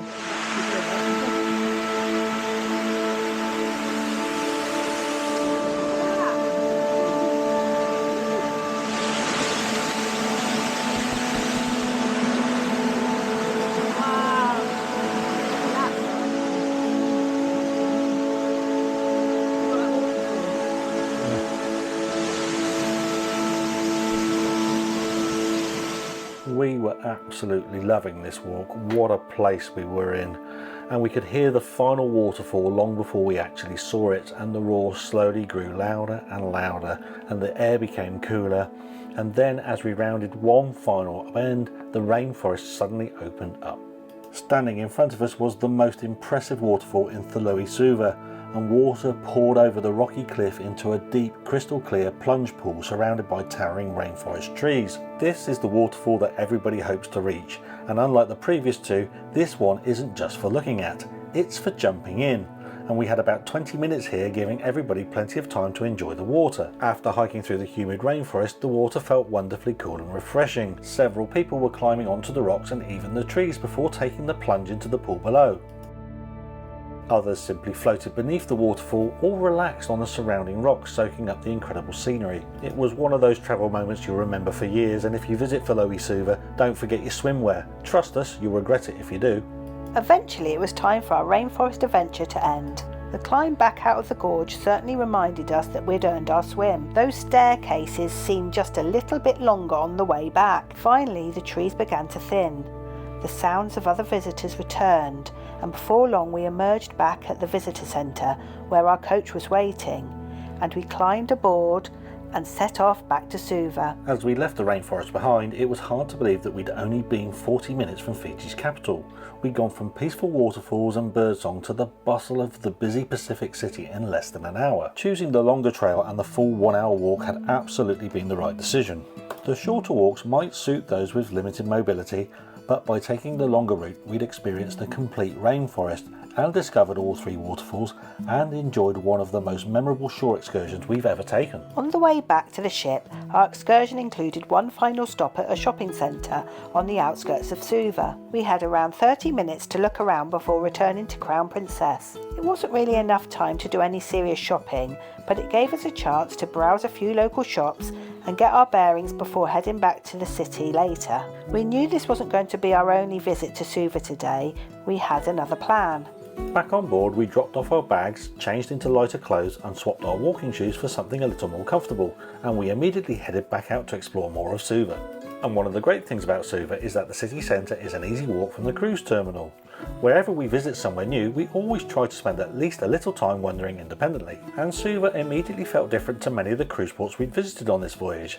This isn't a town that exists purely for tourists, it's Fiji's political and commercial capital, home to government buildings, businesses and universities, and around 100,000 residents. People weren't walking around in beachwear, they were going about their daily lives, and it felt really authentic. Eventually we found one of the places we'd really hoped to visit. Suva Municipal Market was absolutely buzzing.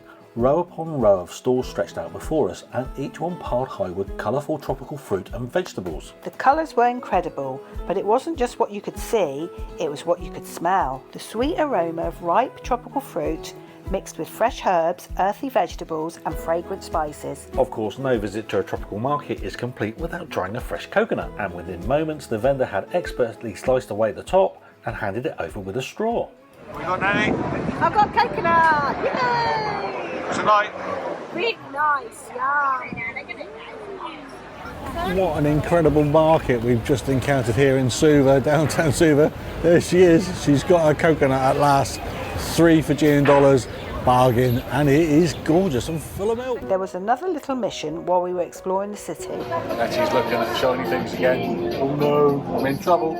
Well, souvenirs yes, but Si was actually thinking of replacing the medication he had used up dealing with his peanut reaction earlier in the cruise. Unfortunately, Suva has no shortage of well-stocked modern pharmacies.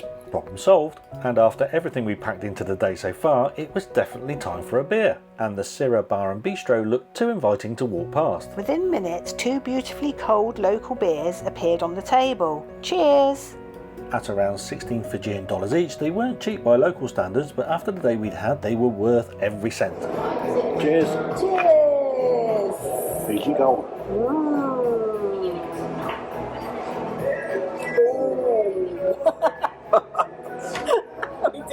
But with the afternoon drawing to a close, it was time to head back to Crown Princess. We strolled back along the waterfront, through small park areas and yet more shops before arriving back at the ship. As we boarded, we reflected exactly how much fun we'd experienced this day. We had though tired feet, but a camera full of memories, and we definitely needed a meal. So we headed straight away to the Salty Dog Grill for a late bite to eat, which was woofed so quickly we didn't even remember to photograph it. And of course, no meal will be complete without dessert, and the Princess Premium desserts were once again put to the test. Feeling peckish, Nanny?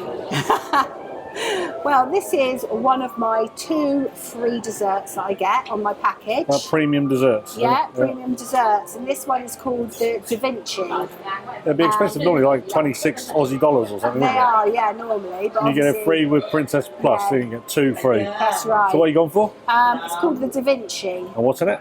I think it's got was it hazelnut bar, Oreo, obviously, bits of chocolate. Oh, I don't know what isn't in it. Enjoy. I will. Tuck in. After, we freshened up and got ready for our evening, and Si proudly wore his Fiji souvenir, a Bulla shirt. Well, blah. Voila! We've had the most amazing day here in Fiji. And I honestly have to say, of all the places we've travelled around the world, and we've travelled a fair bit, this is the happiest and friendliest place we've ever encountered. They are so happy. We spoke to a lady today and we said, is it the carver that's making you so happy? And the carver is a special drink that makes them, you know, that sort of makes you happy and stuff like that they like to drink. And she said, well, it probably helps, but she said, no, I think we're just bred with it. We're just all happy. I'd agree. I mean, everywhere you went, people were just saying hi, hi, and they were waving at you as you were driving past them on the bus, weren't they? Yeah, we went past, was it a bus stop? It was a bus stop, and they all gave a cheer, didn't they? And they all went, yay! And they were cheering as we went past. So happy. Such a friendly, such a welcoming place. Yeah. Never known anywhere else like it. No. Great vibe. Everybody's having fun. Everybody's happy. Yeah. And we had a brilliant experience. And we did that forest walk. Didn't we? Went up to Colo-i, forgive me if I can't pronounce it. Yeah. But it's a rainforest park, just the Suva National Forest Park, just outside the city. It's about a 20-minute drive outside the city. And there's some walking trails there. And we had a guide, didn't we?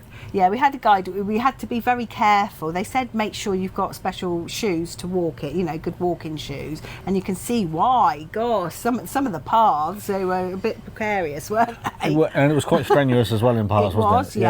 Yeah. But you could choose 3 walks. You could either do like a 5-minute walk down to the, because it finished off in a sort of a waterfall pool. So, you know, you could either have that, which was a 5-minute one. There was a medium one, which is a bit longer, or there was we did the harder one, which was 45 minutes, wasn't it? it was about an hour all the way around. Yeah, 45 minutes to an hour, they said. So. And that included some time in the lower pools area where you can basically swim in a waterfall pool, and gorgeous. It was gorgeous. Basically, we had 20 minutes, so it wasn't really long enough. That was enough to check yourself in and but savour it out, but it not long enough. Yeah, really, we could. Because you had to like get changed after, and our guide actually went off without us. Yeah, well, I didn't So matter. we had to tag on. We just tagged on to the next one, didn't we? But it was brilliant, just swimming in the fresh waters with the waterfall cascading down above you. Gorgeous, just, absolutely gorgeous. What a place! And Suva itself, it's busy, it's vibrant. What a market! Market, all the fruits and vegetables. Wonderful. Wow. But a real trading environment, real hustle and bustle. Good shops, really good shops. Some, you know, lots of souvenirs. And your nice Fijian souvenir shirt. Yeah. Lots of that souvenirs. was really cheap as well, wasn't it? Reasonably priced as well. Yeah. I can see why, you know, people love this place. I fell in love with it just in the day we've been here. What a great place. Yeah. Fiji. And tomorrow we're still in Fiji, but we're going to one of the more remote islands of Fiji. It's called Dravuni, and there's a settlement of about 150 people there. Yeah, it's just like a desert island, a bit like Mystery Island, isn't it? It's just got a permanent settlement there, so it's a bit bigger than Mystery Island as well. So, but hopefully it's another day to explore. Yeah, snorkel. Do some more snorkeling. Anyway, thanks for coming with us to Suva today. Yeah. Oh dear. Come here. Amazing. Do come here. Come here. It's brilliant. Cheers. And the evening was another good one. More drinks and cocktails, and we went to see a comedian in the theatre too. This was a perfect end to a day which had already brought us so many smiles. And we were sailing away from Suva, but not Fiji, as tomorrow we will be visiting one of Fiji's remote islands, and this would show us yet another side of this amazing country. After the previous day's unforgettable adventures exploring Suva in Fiji, today we're visiting one of Fiji's smallest inhabited islands. There's no port here, no roads, no cars, just one tiny village of 150 people surrounded by white sand, coral reefs and the remains of an ancient volcano. We'll climb to the highest point on the island for breathtaking views, snorkel in some of the clearest water we've seen anywhere and get a glimpse of what life is really like on this remote island. Then it's time to leave the tropics behind as Crown Princess begins her 2-day journey into the stormy South Pacific seas towards New Zealand. Our alarm went off early this morning as we headed down for breakfast at around 6:30. A small boat from Dravuni pulled up alongside us, and several small uninhabited islands provided an impressive approach to Dravuni. We soon moored up off the coast of Dravuni and we hurried onto the promenade deck to see the island, and the tender ashore operation got underway in earnest. Well, good morning. Morning. We are here at the island of Dravuni there. Look at that. Another desert island. And we got it right this morning. We got up at the crack of dawn. There's another tender port. There's the tenders out there ready to take us to shore. And we're up early, and we're on tender number 3. Yeah. We're going to do it very shortly. Opposed to 35 last time. I know. So we should get a decent day ashore. Looks like there's a bit more to explore as well. There's a small sort of hill. Apparently it's a volcano. So we'll go up there and have a look at the dormant volcano. And The village is supposed to be really good to look at as well. Yeah, See the villagers in just sort of their day-to-day life. every intention to explore Dravuni to the full. And to get some snorkeling in. Hopefully, yeah. Hopefully it'll brighten up a little bit later. And yeah. Okay, well, look. Here we go. Another day in paradise. Being Group 3 meant only a short wait before being called to disembark. As we headed to board the tender, well, you tell them, Si. Can't believe that schoolboy error. I nearly forgot my snorkel at the dash back aboard and get it. Oh dear, what am I like? Getting up too early. No panic, as our cabin was less than 1 minute away from the tender embarkation station. All sorted, and we were away at just after 8:30 a.m. So all good, but the journey ashore was a little choppy as the tender bobbed around in the slightly rough seas. We're off to Dravuni Island. Way! It looks very choppy out there. Woo! It was apparently questionable whether the tender operation would go ahead because of the conditions, but we were so glad it did as the conditions improved during the day, and by 9 o'clock our feet were on one of Fiji's most beautiful islands. We soon arrived at the tender pier and headed ashore. We quickly spotted a signboard showing the map of the island and the various places to visit. The tender pier takes you straight into the heart of the village where the 150 villagers put on such a great welcome for us. Music and song rang out and there were lots of trade stalls and activities on offer too.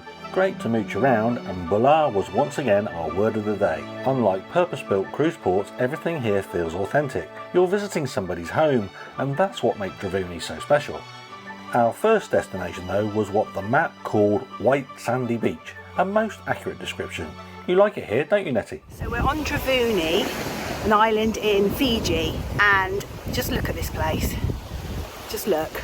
It's absolutely gorgeous. Absolutely gorgeous. This is definitely paradise found. The first thing that strikes you is just how peaceful everything feels. No traffic, no noise, just waves gently lapping onto the beach and empty sands stretching out into the distance. How wonderful was this? The sand was so soft and the seas turquoise blue above the coral reefs surrounding the island. This was yet another stretch of paradise, and it comes with a room with a view too. So wonderful. Imagine dozing off here. This is idyllic. No other words for it. It's incredibly peaceful. The people here are so welcoming. Wow. Stuff dreams are made of. One thing we'd read before arriving was that the viewpoint shouldn't be missed, so we headed inland past further houses and settlements, and it was a job to get Nettie to stop chasing all those farm animals for selfies. But a further 10 minutes walking through the rainforest saw us arrive at the foot of Dravuni's ancient volcano. An extinct volcano, at least I hope it's extinct, on this island, and you can climb up it to a viewpoint, and that's what we're going to do before it gets too hot. Let's take a walk. Mind you, the humidity is pretty sapping already. Wow. So we psyched ourselves up for the climb. Disturbing thing so far about this place is that people are saying that the hike up to the top of the viewpoint is too difficult. Yeah. Loads of people have been turning around and coming back saying you'll never get up there. It's too steep, it's too slippery. I've got no idea what's ahead. Let's find out. What we perhaps underestimated was just how steep the climb would be. The path climbs the remains of an extinct volcanic cone, winding upwards through tropical vegetation, and it's hot, humid and steep. Looks like there's at least 2 peaks here to climb. 3 peaks, oh my goodness me. Okay, but I'm sure it'll be worth it from the top. Stops on the way up, I think. I think so. View's already looking incredible. All these look at all these volcanic rocks. Yep, it's a volcano. Right, it's been steep so far. We've got a bit more to go. I hope we can make it. We kept climbing and climbing, stopping to take in the increasingly wonderful view the higher we got. And eventually we arrived at the summit and viewpoint, and this did not disappoint. Wow! If you are visiting Dravuni and you are fit enough, then definitely do this. But take your time, drink plenty of water and wear decent footwear. Once at the summit, the effort suddenly becomes worthwhile. Looking down over Crown Princess anchored offshore, the turquoise reef and the tiny islands surrounding the endless Pacific Ocean, it's one of those moments you simply stop and appreciate. It's easily one of our favourite moments of this entire trip. Well, we made it. We've done it! We climbed the big peak. It's like Glastonbury Tour on steroids. It is. But it's well worth it. Look at that view. Look at the view. Absolutely gorgeous. Isn't it stunning here on Dravuni Island? I mean, the weather's a little bit, it's a bit windy and breezy, but the humidity is still up as well. So yeah, but it is definitely paradise found, I think, don't you? And the villagers are so friendly. They're so friendly. And this walk up here is brilliant because you need to stop loads because it's just so, with the humidity, it's hard going. But it gives you a chance to actually chat to fellow passengers. So We've spoken to loads of lovely people on the way up. Thank you if you've stopped to talk to us. Yeah, thank you. All right. Right, I suppose we better get back down. There's some coconuts down there and I quite fancy a coconut. One of them's got my name on it. Yeah. Heading back down, we wandered through the village itself, and everyone we met was incredibly welcoming. Life moves at a very different pace here, and we stopped for a fresh coconut. Did it taste fresh, or was it a bit off? It did have a peculiar zingy taste. We'd find out later. One of the lovely things about Dravuni is that you don't need a plan. Just walking around the island reveals something different at every turn. It rains in paradise too, look. It's starting to chuck it down. Wow. Still a lovely place. Ah. We continued exploring towards the far end of the island, away from the volcano. This was also stunningly beautiful. Really got to pinch yourself here because you see places like this on movies. You don't actually think they do still exist, but this place is incredible. People still live in here. They're living in the traditional ways, but they've opened their doors to the tourists as well.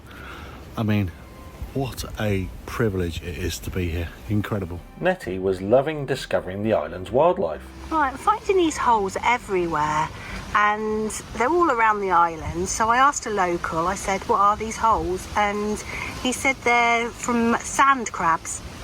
He said they're sort of medium-sized white crabs. So, yeah, that's what they are. And then we came across something we didn't expect.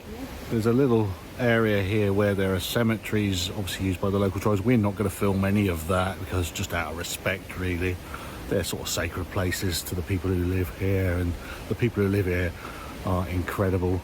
So, but they are here to explore, and obviously it's quite moving to see how they venerate their beloved sort of loved ones that have passed away. What a place. What beautiful people. Really moving.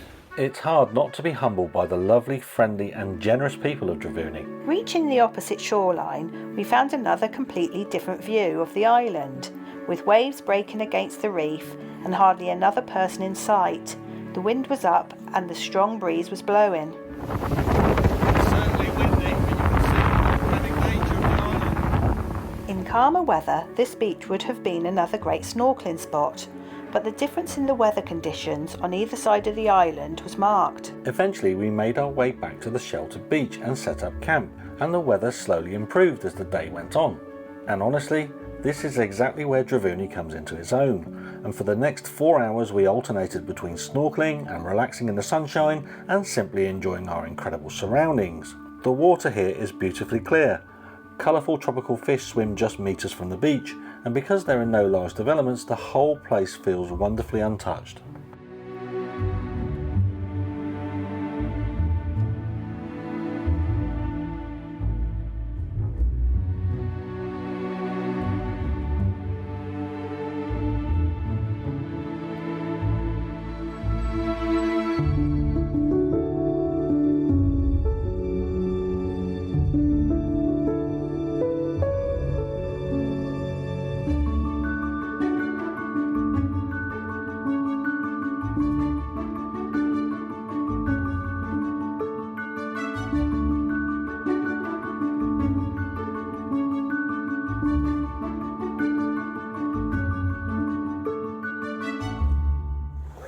Well, I've had a really good snorkel in there. There's plenty of fish to see, and there's grasses and coral reef out there. It's really spectacular.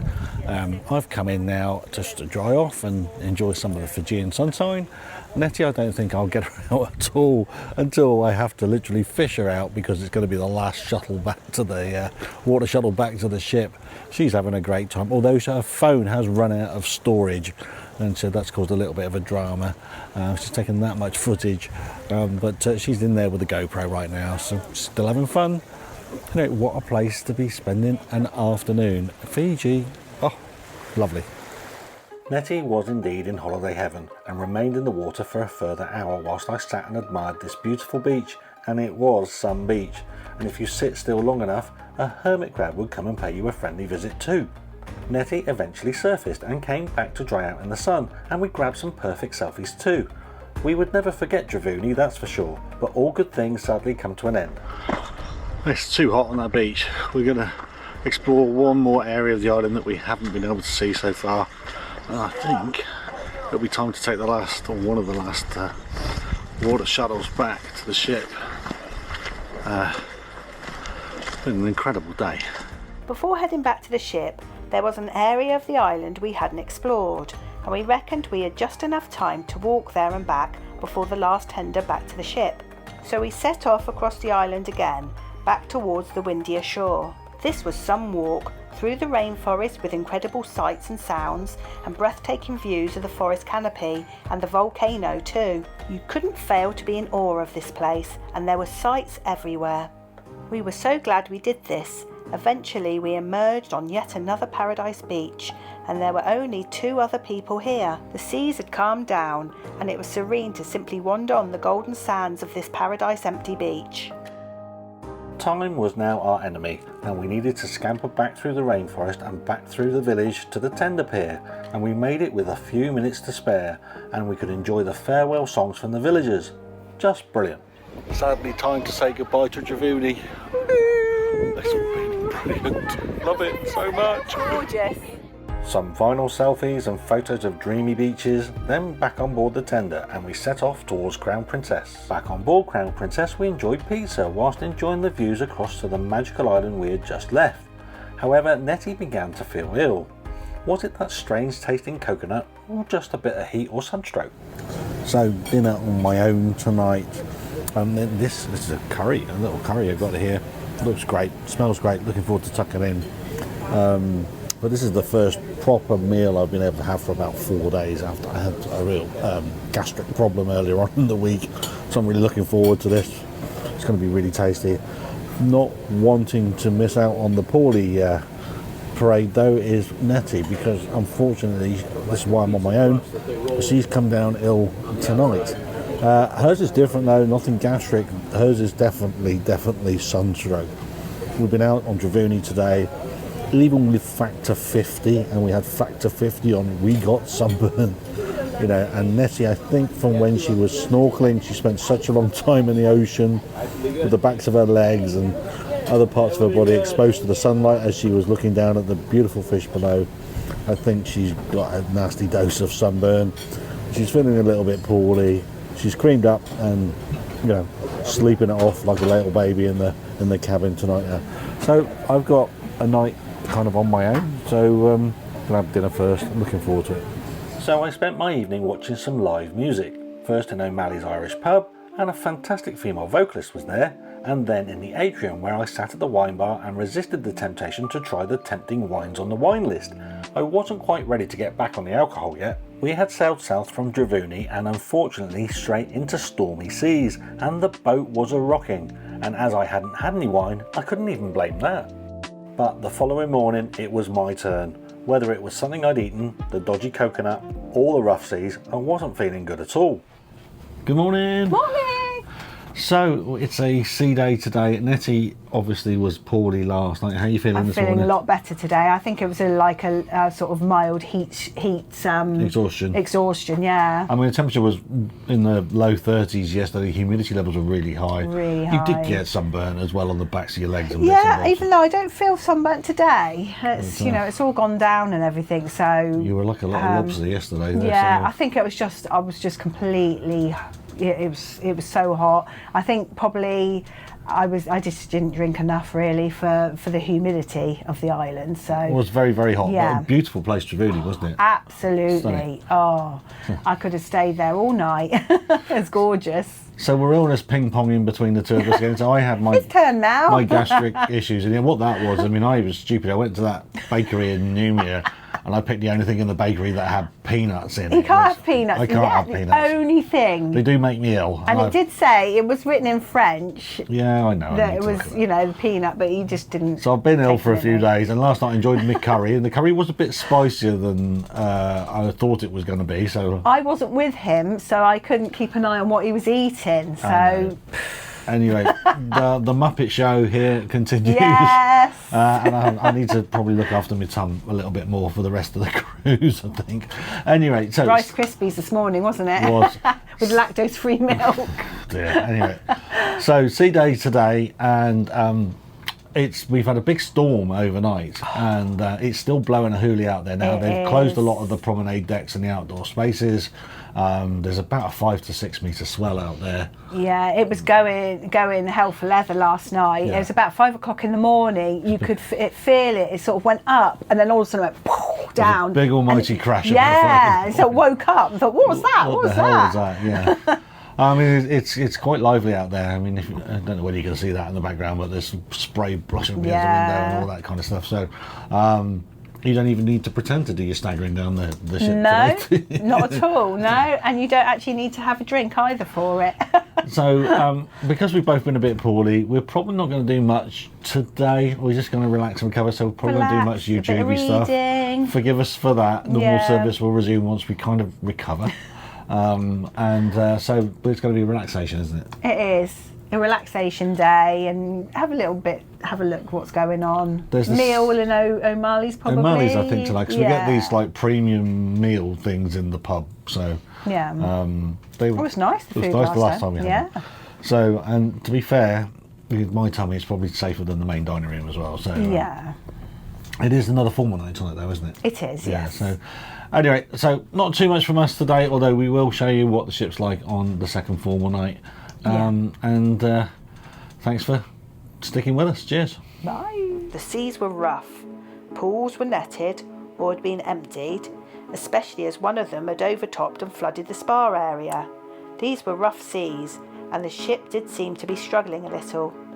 We spent time on the pool deck sheltering from the wind, but determined to enjoy fresh Pacific air. A little bit of light lunch and movies on the screen, but Si seemed to go downhill during the afternoon, returning to the cabin to sleep. And the weather got worse. Si didn't wake in time for the second formal night, and it was my turn to be out on the ship on my own. I was feeling better and had overcome my sunstroke. I took in the show in the theatre, which was a fun music act. This was a change from what was advertised, as the showcast deemed it unsafe to put on their show in such rough seas. I think they made a good call there. I then had a few drinks before returning back to check on Si, who was thankfully sat up in bed filling in our New Zealand tourist declaration forms. Seems he was feeling a little brighter. Thankfully, by the following morning, I was beginning to feel much more like myself. Yesterday had been a write-off, and we wanted to make sure this day was a proper sea day. The weather was improving, but the pools were still empty and netted. Open deck areas were largely empty too. Maybe a few others also had a bad night. The day started with a basic breakfast only, but we wanted to enjoy the ship and started our day with a rather competitive game of crazy golf. And from there we tried basketball and a game of pool, and we spent some time relaxing on the wonderfully comfortable lounges in the adults only sanctuary area. After lunch, we had the opportunity to meet members of the ship's incredibly talented entertainment cast before continuing our now familiar tradition, sampling a few cocktails. So it's time for a quick drinkies, and of course we've got to do some more cocktail reviews. We're in O'Malley's, and Nettie, we're doing a cocktail review for the brilliant guys from Travel with Chew and Mark, and if you've not checked out their channel, please do. It's loads of fun. Anyway, what are you gone for, Nettie? Right, I've gone for one called Clover Breeze, Right. and that's got in there a vodka, lavender, lemon and melon. Oh, that sounds interesting. I thought that, give so it the let me taste give it test. a try. This is for Chew, right? This is for Chew, yeah. All right.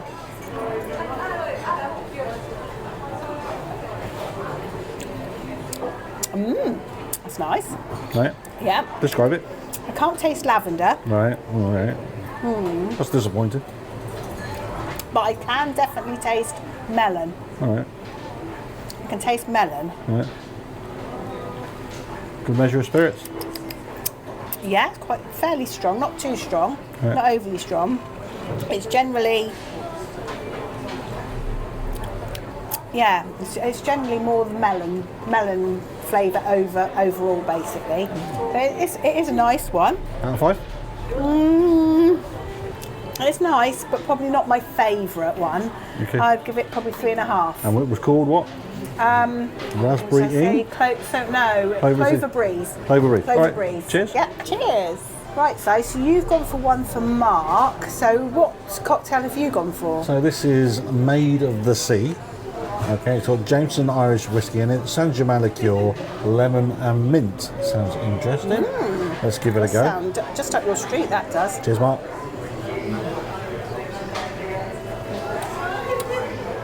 Oh wow. Okay, so the lemon and mint hits you, but then there's this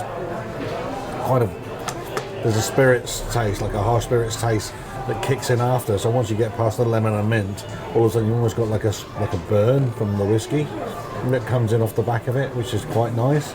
And they put a good measure of spirits in that as well, which is actually what it needs probably. Is it something you'd go for again, do you think? Oh yeah, I could drink those all night. Really Yeah. good. Anyway, cheers Mark, cheers Stu. And how many points does that one Oh, get? that's a straight 5. Straight 5. Cheers. Ah, thank you. So, Si, how's the first alcoholic drink for a while? You make me sound like an alcoholic. I mean, this is the first alcoholic drink I've had for a couple of days on a cruise. That sounds like heresy, but you know, for normal people, I'm sure that's what you're on about. But Well, I mean, especially because we got a drinks package as I well. know it feels bad that we're not using it, and of course I've not been able to eat anything properly for at least nearly 48 hours now since I've had a decent meal. I've had 2 bits of toast in that period of time. Yeah, come on a cruise to lose weight. Yeah, do this one.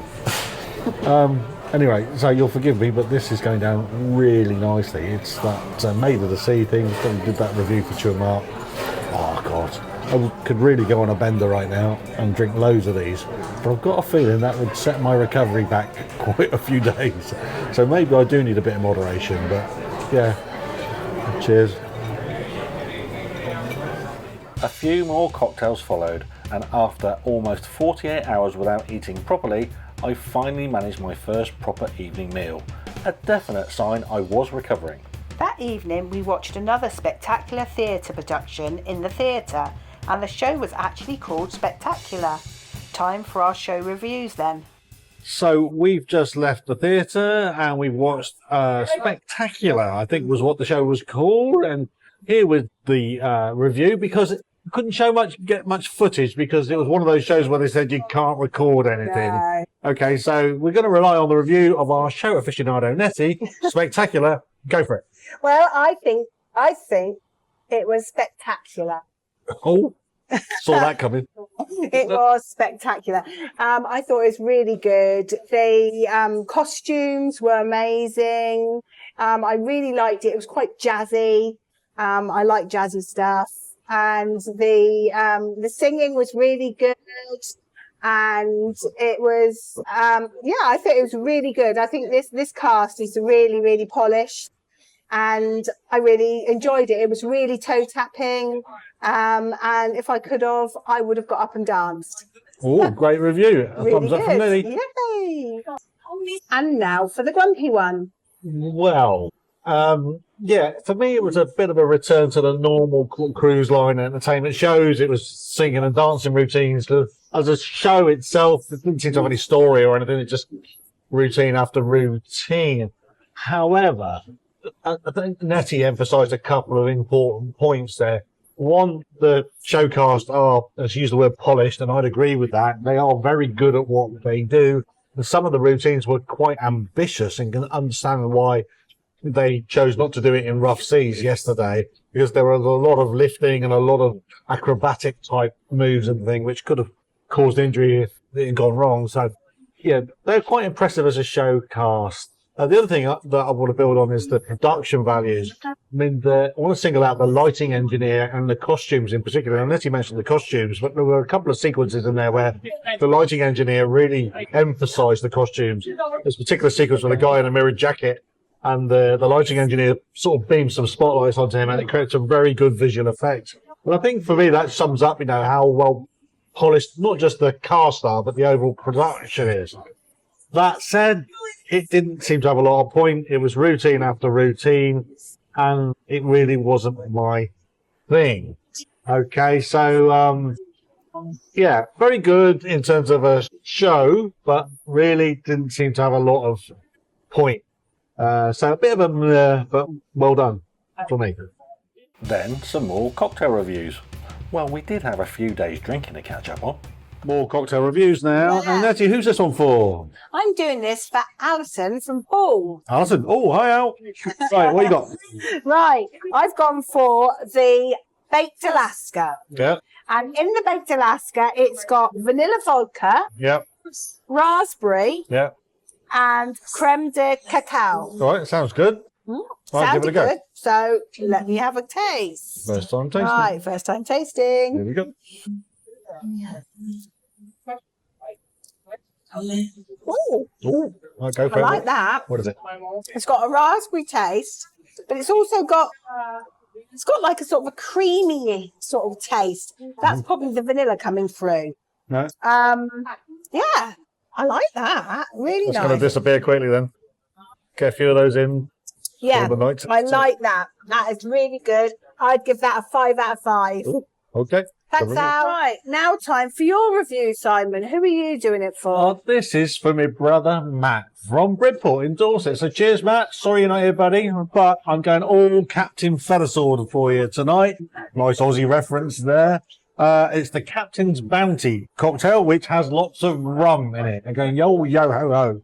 For that, you got Bacardi Spice Rum, Bacardi Lemon Rum, Malibu Coconut Rum, Kraken Black Spice Rum, Lemon Pineapple, and Coca-Cola. There you go. Matt loves his rum as well, doesn't He he? does love his rum. Let's give this a go.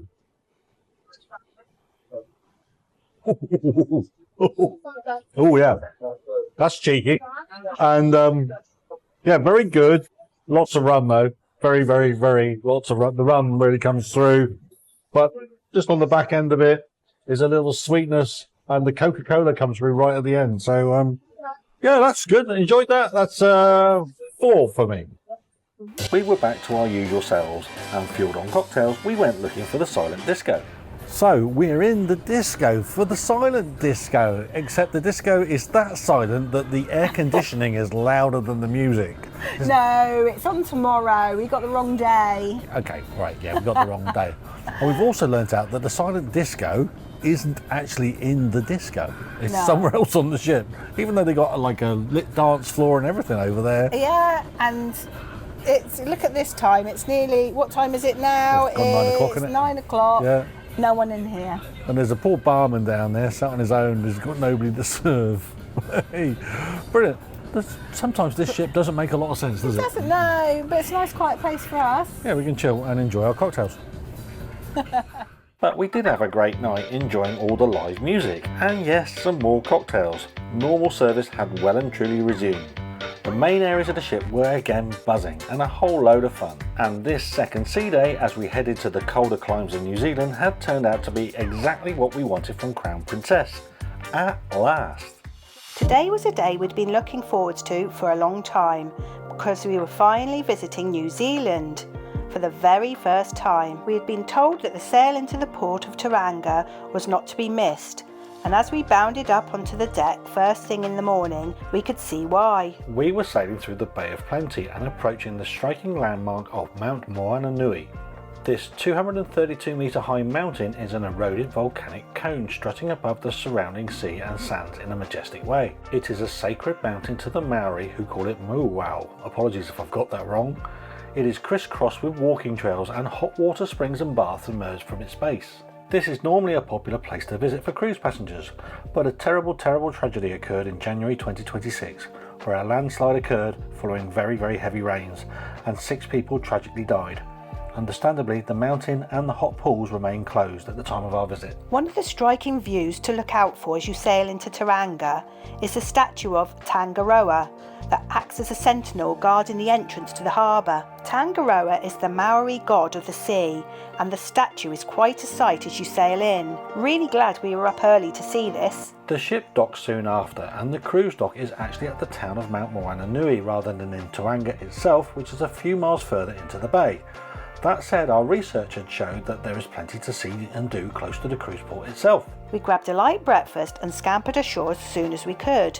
We had made no plans and had not booked any cruise excursions. The weather was pleasant and cooler than our previous destinations, with a light sweater being suitable for what was autumnal New Zealand weather. Just outside the terminal there was a visitor information stall, and you could get a local map too. There were also plenty of local companies offering sightseeing tours and activities. There was plenty of choice too, and as tours filled, the prices also dropped so that they could fill the buses. There were city tours, tours to the volcanic region of Rotorua, even tours to the Hobbiton movie set, all possible from here.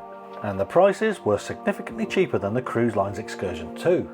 Originally we'd planned simply to explore on foot, but then something caught our eye. A local operator had a couple of last-minute spaces available on one of their trike tours. Sometimes the best travel experiences are completely unplanned, so we decided to go for it. For $50 New Zealand dollars per person, we climbed aboard for a 25-minute guided tour around Mount Maunganui. And what an absolute laugh this turned out to be. The trike accelerated away from the port, giving us fantastic open-air views as we toured around the town. Our guide pointed out local landmarks and explained some of the area's history, and showed us why Mount Maunganui is such a popular holiday destination for New Zealanders. We cruised down the coastal road, admiring the luxury property and the views across the Bay of Plenty. We found a safe parking spot, and our guide then assured we got those photos we wanted. We then looped round where we stopped to view a 500-year-old Pohutakawa tree. Impressive and beautiful, and these trees yield red flowers at Christmas. We then again looped around and passed Mount Drury, which our guide said was used for Maori burials and is also a sacred mountain. Our guide was really informative, and this was one of those experiences that puts a huge smile on your face from start to finish. If you see these available when you arrive, we definitely recommend them. After the tour, we decided to continue exploring on foot and walked from the cruise terminal into the town we had just toured. After a very short distance, we came to a park, which also had public toilets too. Here we reflected on our day so far. Well, hello. We're here in Tauranga in New Zealand, North Island. And it's amazing that we finally got here. I mean, this trip has delivered so much. And this place looks incredible, doesn't it? Absolutely amazing. We were really fortunate because we got off the ship and there was someone offering trike rides. Yeah, sort of V8 Chevrolet sort of engine trikes. Yeah. Sort of four-wheel trike. We shared the ride with another couple, and we did us a deal, didn't we, to fill the bike up. They did, yeah. It was $100 New Zealand dollars for the pair of us, so that's 50 New Zealand dollars each. Yeah, it was for 25 minutes ride. Yeah, 25-minute ride round the town here in Mount Maunganui. And they say it's Tauranga, but Tauranga's over that way. It's about a couple of miles that way. And actually the town that the ship docks in is Mount Maunganui, which looks a fabulous place. It's got one of the best voted beaches in all of New Zealand, and that looks really tempting from the trike ride. Oh, it looks all amazing. We heard he was full of information. Now, sadly, there was a tragedy here earlier on this year. So the big mountain, as we sailed past when we came in, which looked incredible, the Mount Maunganui, which the town's named after, there was a landslide in very, very heavy rains, almost biblical style rains here that tragically sort of slipped onto a caravan park and tragically killed 6 people there. Yeah. And that area where the mountain is, the sacred mountain there for the Maori people, is all blocked off at the minute. And that's what a lot of people do when they come here. They come and visit that mountain and walk up to the top for some incredible views across the Bay of Plenty. Now that's not possible, obviously, for obvious reasons, and you know, it's an absolute terrible tragedy. You can only feel Really for bad, the people that suffered as a result of that, you know, the families and all that. So, but you know, in terms of visitors here on the cruise ship and stuff, this already looks like a place with lots to do, lots to see. Lots to explore, yeah. Got off the ship, there's loads of people offering tours. We'll give you loads of tips for that about, you know, you can get good deals on tours that they haven't filled up just by walking off the ship and walking to the kiosk and they say, well, actually, we haven't filled that one up. Do you fancy getting on here? And that's kind of what we benefited from today, wasn't it? You know, on the trike thing. We got out there, oh, there's a couple of seats left in this trike. Do you want it? Yeah, do you want it? We'll knock the price down for you. So really good deal, that. Looks a great place. So we've got plenty of time here today. The ship doesn't sail away till 9 tonight, although we have got a pack tonight because it's our last night on the ship tonight. So we'll be out for most of the afternoon, I would suggest. And I think so, yeah. It won't take us long to pack because it's just easy, just throw everything back in the case. Every intention of enjoying the town here, spending the New Zealand dollars we brought with us, and you know, just soaking up everything it is to be in Mount Maunganui. Absolutely gorgeous. Come along and see what we can see. One of the great things about this place is how accessible everything is from the cruise terminal. Within just a few minutes you're walking through attractive streets lined with cafes, restaurants and boutique shops. The atmosphere is really relaxed and welcoming. And no visit would be complete without a little souvenir shopping. There were plenty of independent stalls selling local gifts, clothing and New Zealand keepsakes. It's always nice bringing home something that reminds you of the place you've enjoyed visiting. Ready for lunch, Nelly? I'm not eating there though. Maybe later, hey? Next we headed over to Mount Drury, which we had seen earlier on the trike tour. Our guide had said that it was good to climb and see the views, so we thought we'd take his advice. The climb isn't particularly long, but it's well worth the effort. And as we reached the top, we were rewarded with some fantastic panoramic views across the harbour, the beaches and the surrounding coastline. It's the perfect spot to stop, catch your breath and simply take it all in. So we've just had a drink and a snack we're sat up on Mount Drury, which is a small hill just sat in Mount Maunganui town. It's right in the middle. We were told on our sort of trike tour it's a sort of a sacred hill as well to the Maori, and that there are lots of caves around the bottom of it where they used to bury their dead. Yeah, that's what we were told anyway. So quite fascinating. They sort of block the caves off, don't they? And there was one we drove past, and it's just recently been blocked off. Indeed. Fascinating. It's lovely. It's sat on a hilltop. Absolutely gorgeous. It's beautiful. It's lovely, peaceful. The sound of the sea in the background, and it's got these lovely trees as well. They're really unusual trees. And we went past one of these earlier on when we were going around the suburbs, and they basically, our guide actually told us that it was 500 years old. This tree. Beautiful, absolutely beautiful. It's a beautiful spot, and apparently these trees come into flower around Christmas time with the red flower as well. So. Yeah, they're Christmas trees, aren't they? So it's a lovely spot. We just thought it's a bit of peace away from the crowds of the town and away from the cruise ship, and you can definitely see why this is a special place for the locals. Yeah, really nice spot. We're going to do a bit of exploring now. We're going to go down to the beach. Yay! From there we made our way down onto the beach and past more pohutukawa trees. We crossed the road and discovered one of New Zealand's top-rated beaches. Beautiful golden sand, amazing surf and views of the mountain are very special. Even if you're not planning to swim, it's a wonderful place for a stroll and just soak up the serenity of where you are. So this is supposedly one of the best beaches in all of New Zealand. It is pretty damn special. Take a look. Stunning.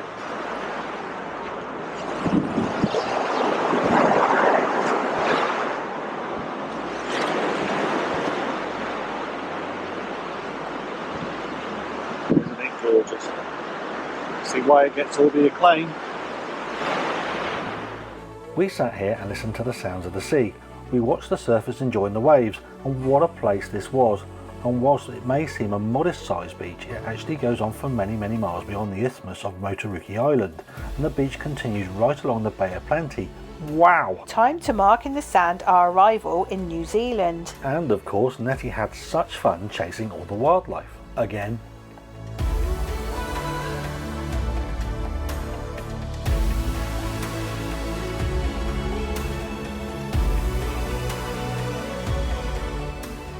As the tide allowed, we wandered across to Moturuki Island, connected to the mainland by a narrow rocky causeway.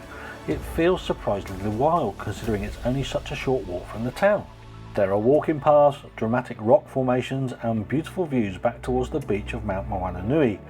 The island was once a fortified Maori village, but has also been used as a leisure water park. Now it is a wonderful nature reserve, and the island has a blowhole that comes to life at high tide. Not for us today though, sadly, but the views from the island were definitely worth the walk. And on our way back, we grabbed some selfies to remind us of our time here. It's a lovely place. After all that walking, we'd definitely earned a bite to eat, so we wandered back through the town. The buzzing streets of earlier in the day had become quieter. We found a fish and chip shop and enjoyed battered sausage and chips, a taste of home. Well, nearly. After food, we found a nearby bar that happened to be running a happy hour. Well, it would have been rude not to, so we sat back with a couple of beers, watched the world go by and reflected on what had been a fantastic day exploring our very first destination in New Zealand. We also decided to record our overall review of Crown Princess. Why not check out that video if you haven't already done so? The fresh New Zealand beer flowed down too easily, and eventually it was time to make our way back towards the cruise terminal. One final look around and then back on board Crown Princess. As much as we'd enjoyed the day, there was also a slightly strange feeling knowing that this would be our final evening of this cruise. Reality soon kicked in. Suitcases came out from under the bed, clothes were folded, souvenirs squeezed into every available space, and bags were packed ready for the disembarkation in Auckland the following morning. Never the most exciting part of a cruise. After getting everything packed away, we changed for dinner and made the most of the last evening on board. A final meal and pudding, followed by a few farewell cocktails. And for the main event of the night, we headed off to the ship's silent disco. If you've never experienced one before, everybody wears wireless headphones listening to different music channels. To anybody watching without headphones, it looks completely ridiculous. But once you're wearing them, it's enormous fun. And just like that, our final port visit was over. Tauranga gave us the perfect introduction to New Zealand, and we liked what we saw. Stunning scenery and a relaxed atmosphere. And we were not finished with this beautiful country yet, as in the morning after breakfast we were disembarking in Auckland. So this cruise has come to an end. We've arrived here in Auckland. I'll pan the camera around after we finish it to see the skyline. And it's been an interesting 11 days on board Crown Princess, but the holiday isn't over yet. We've got 2 days here in Auckland. So we're going to disembark now, and we're doing a walk off disembarkation, and then we're going to make our way to our hotel.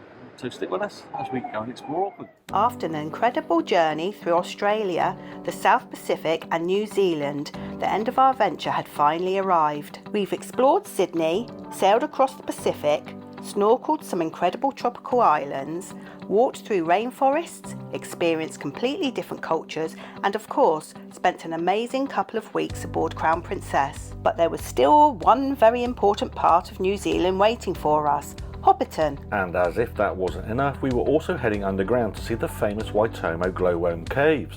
So, in this final episode, we're leaving the ship, exploring Auckland, relaxing in the most luxurious accommodation of the trip, and taking an epic day trip to Hobbiton and Waitomo, and finally beginning the long journey home to the UK. It had been 16 days since we'd left the UK, and this day began with something that had become strangely familiar over the previous couple of weeks. But this morning was different. This morning we were sailing into Auckland, and it was the time to say goodbye to Crown Princess. After breakfast we gathered our luggage and made our way off the ship, and just like that, our cruise was over. We opted for the walk-off disembarkation, and it was really easy, and we simply just walked off the ship with our luggage and suitcases. We went through passport control, of course, and we had completed the New Zealand goods declaration on the app before we docked. So once we were cleared, we were able to head straight to the taxi rank. Our destination was the Cordis Hotel on Symonds Street, right in the heart of Auckland. The taxi cost us 23 New Zealand dollars, which we thought was pretty reasonable considering the amount of luggage we had. We arrived at the Cordis, but unfortunately our room wasn't quite ready yet. So we dropped our bags at reception and decided not to waste any time. We had a city to explore. So we headed out and quickly realised 2 things. First, it was autumn in New Zealand and the golden brown leaves on the trees were falling. And second, Auckland is a pretty hilly place and everywhere is either up or down a hill. And it turns out that Auckland is actually built on the site of 53 actual volcanoes. Well, that explains it, but it's a really pleasant city, striking architecture and a safe and friendly vibe, and everybody seems so chilled. The Auckland Tower looms large above the city centre, and we love a tower. We didn't do the tower in Sydney, so we resolved to do this one at some point in the day. So we're in downtown Auckland. It's a really pleasant city. A few essentials done now I've managed to get a SIM for my phone because my eSIM failed on the ship and stopped working completely, couldn't get it fixed, so I've had to sort myself out a SIM. And we've had to get a few more New Zealand dollars because there's loads of great things here to buy, aren't there? There is, certainly. It's a great place. Anyway, stick with us. Let's go and explore some more. We then opted to find a cafe for what had become an essential part of every travel day, coffee and cake. And the Black Sheep Cafe was perfect, with some tasty offerings to set us up nicely. With Auckland looking rather inviting, we continued our walk through the city. We made our way to St Patrick's Cathedral, taking in some of Auckland's architecture along the way. This is just beautiful inside, and there is an old drinking well inside too, with water flowing continually. This was apparently recently rediscovered and is thought to have supplied nuns with fresh water when the cathedral was first constructed over 100 years ago. From here, Si had a plan that we would take a tour of Auckland Harbour, and we took the 40-minute walk to West Haven Marina to catch one of the tour boats. But things didn't go according to plan. Well, here we are at the marina here in Auckland, and not quite gone to plan, has it? No, we thought we'd come down here and Simon looked up on the, was it TripAdvisor? Yeah, to do a harbour cruise was Yeah. one of the things they say to do. So we looked up companies that operate. There's one called Yeah. Red Boats, and they're all down over there. Yeah, so we've walked quite a way to come down here, and it doesn't seem like it's on. It looks like they've shut up shop. So maybe it's they're closed for the winter because Yeah. it is autumn now here in New Zealand. So that You didn't quite wouldn't go to think plan. it's autumn though. Look at the sun. Look, it's absolutely boiling. It's t-shirt weather for us Brits. I Yeah. mean, but the view's lovely. Look at that. And there in the background is the Auckland Harbour Bridge. So there's a sight. So that was worth coming out for, wasn't it? So what's the plan, eh? Well, I don't know. It's been a lovely walk down here, but because we've come down, we've also got the big steep climb back up. Yeah, there's a hill. Yeah, so we're either, whether we're up to walking back up, we might put on back up, or we might get an Uber. Anyway, well, there might be see some how more we things to feel. find on the way out. I'll Yeah. quickly do an internet search and see what else we Have can a do little while we're look, down see what here. else we can do. But I think we're both a bit tired actually, so I think we'll see. Our room should be ready fairly soon, so we might be able to sort of go back and settle into our room. Freshen up, wouldn't it? And Yeah, then freshen maybe up would get be our second nice, wind and maybe yeah. have another go. Yeah. Yeah, well, we'll certainly go out a bit more, late in the afternoon. But we don't want a late night tonight because we've got an early start tomorrow. It's Hobbiton Day It tomorrow. is exciting. So plan B was called into action, and before long an Uber arrived to collect us. This cost us around 11 New Zealand dollars and headed for one of Auckland's most recognisable landmarks, because it was time for us to do the Auckland Sky Tower. We headed down into the basement and paid our entrance fare. For the two of us, admission was 95 New Zealand dollars. We took the speedy lift and headed up to the viewing levels at 53 and 60, and the views were absolutely fantastic. Auckland stretches out in almost every direction, with the harbour, islands and the surrounding landscape making it very easy to see why the city has such a spectacular setting. What we really liked was that the landmarks in the distance were labelled on the viewing windows so you knew exactly what you were looking at. There were also some pretty cool glass flooring panels. Don't look down though if you've got vertigo, it's quite exhilarating.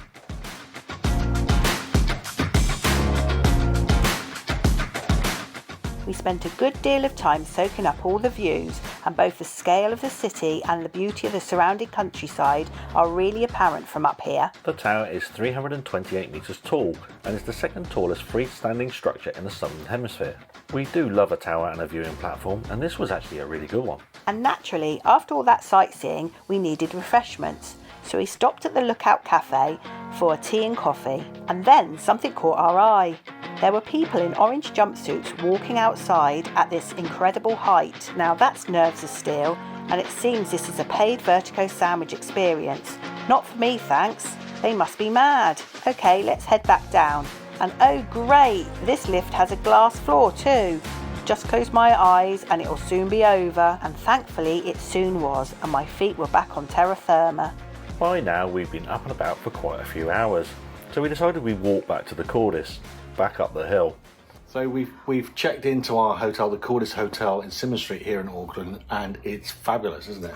It's amazing. Yeah, we paid £150 a night, I think was what we paid. I will need to check that. I'll put the actual value on the screen.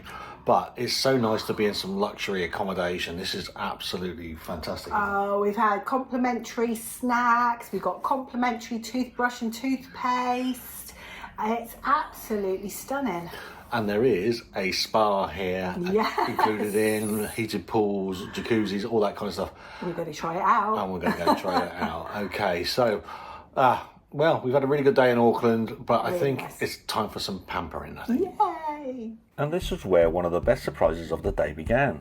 And although we'd only just arrived, we were determined to make the most of this hotel's excellent leisure facilities. And the pool and spa were exactly what we needed after a long cruise and a busy day in Auckland. This was an awesome hotel. For dinner we kept things simple. We headed out for burger and drinks at Lowbrow, costing around 60 New Zealand dollars for the two of us. This was in a nearby arcade and was quite a lively place with plenty of atmosphere. Here's the menu if you're interested in the prices.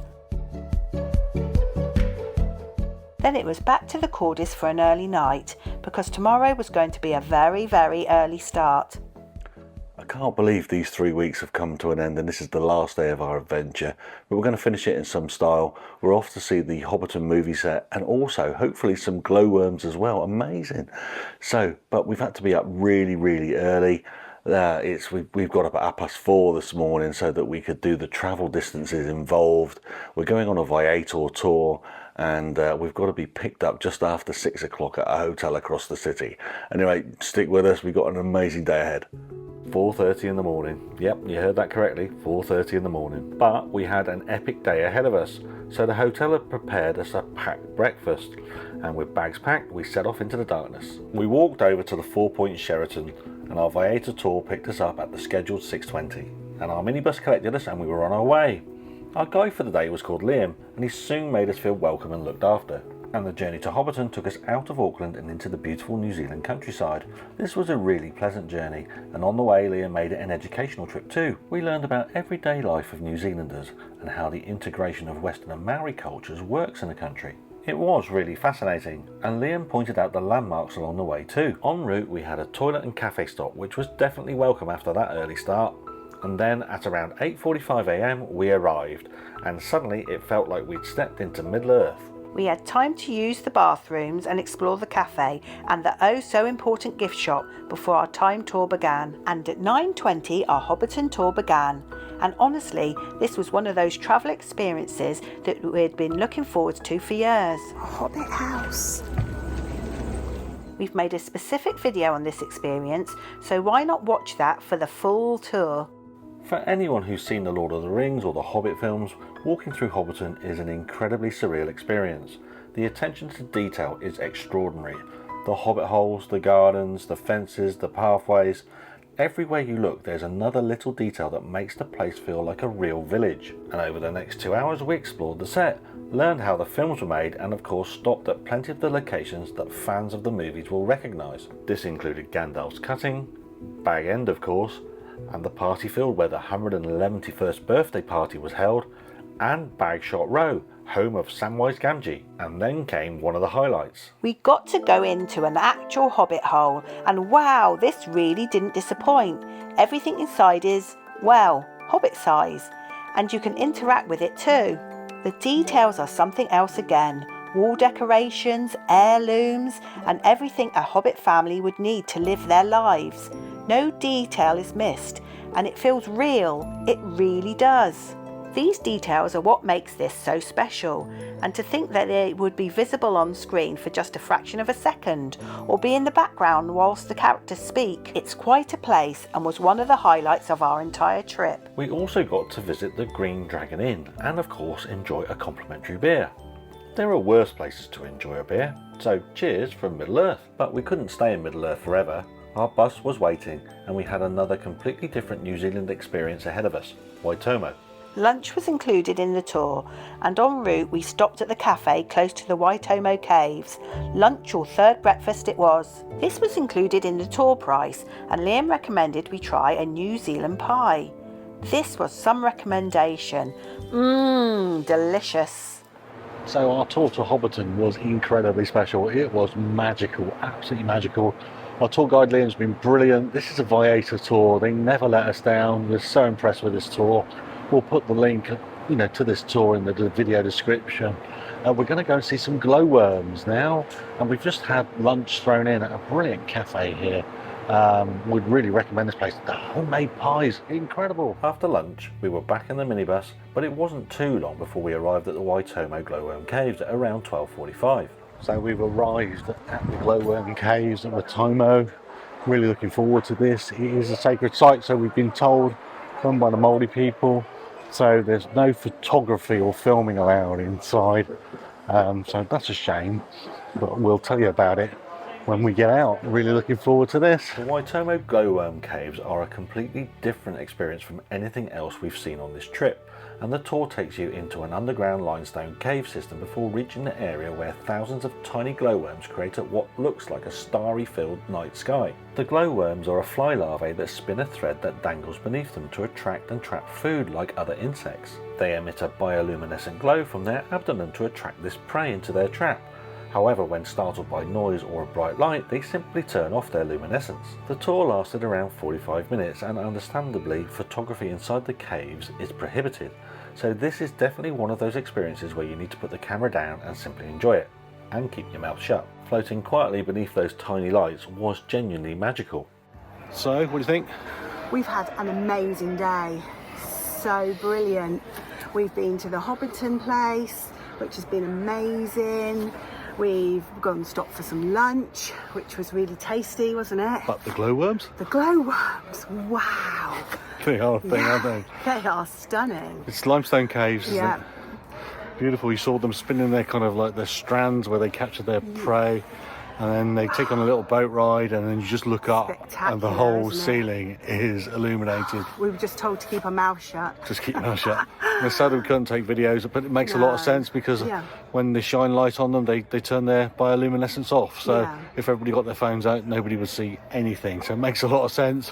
What they do, of course, is they'll sell you a green screen picture. So we're going to go up here And get one. and get one of those, and we'll show you what you pay for. But it was stunning because at the end of it, there was just like load of eels at the end in the river, weren't there? You've had a good it's session really there. Brilliant. That's a very you experience. Loved it. So we'll show you what images we were able to get from those green screen shots taken before we entered.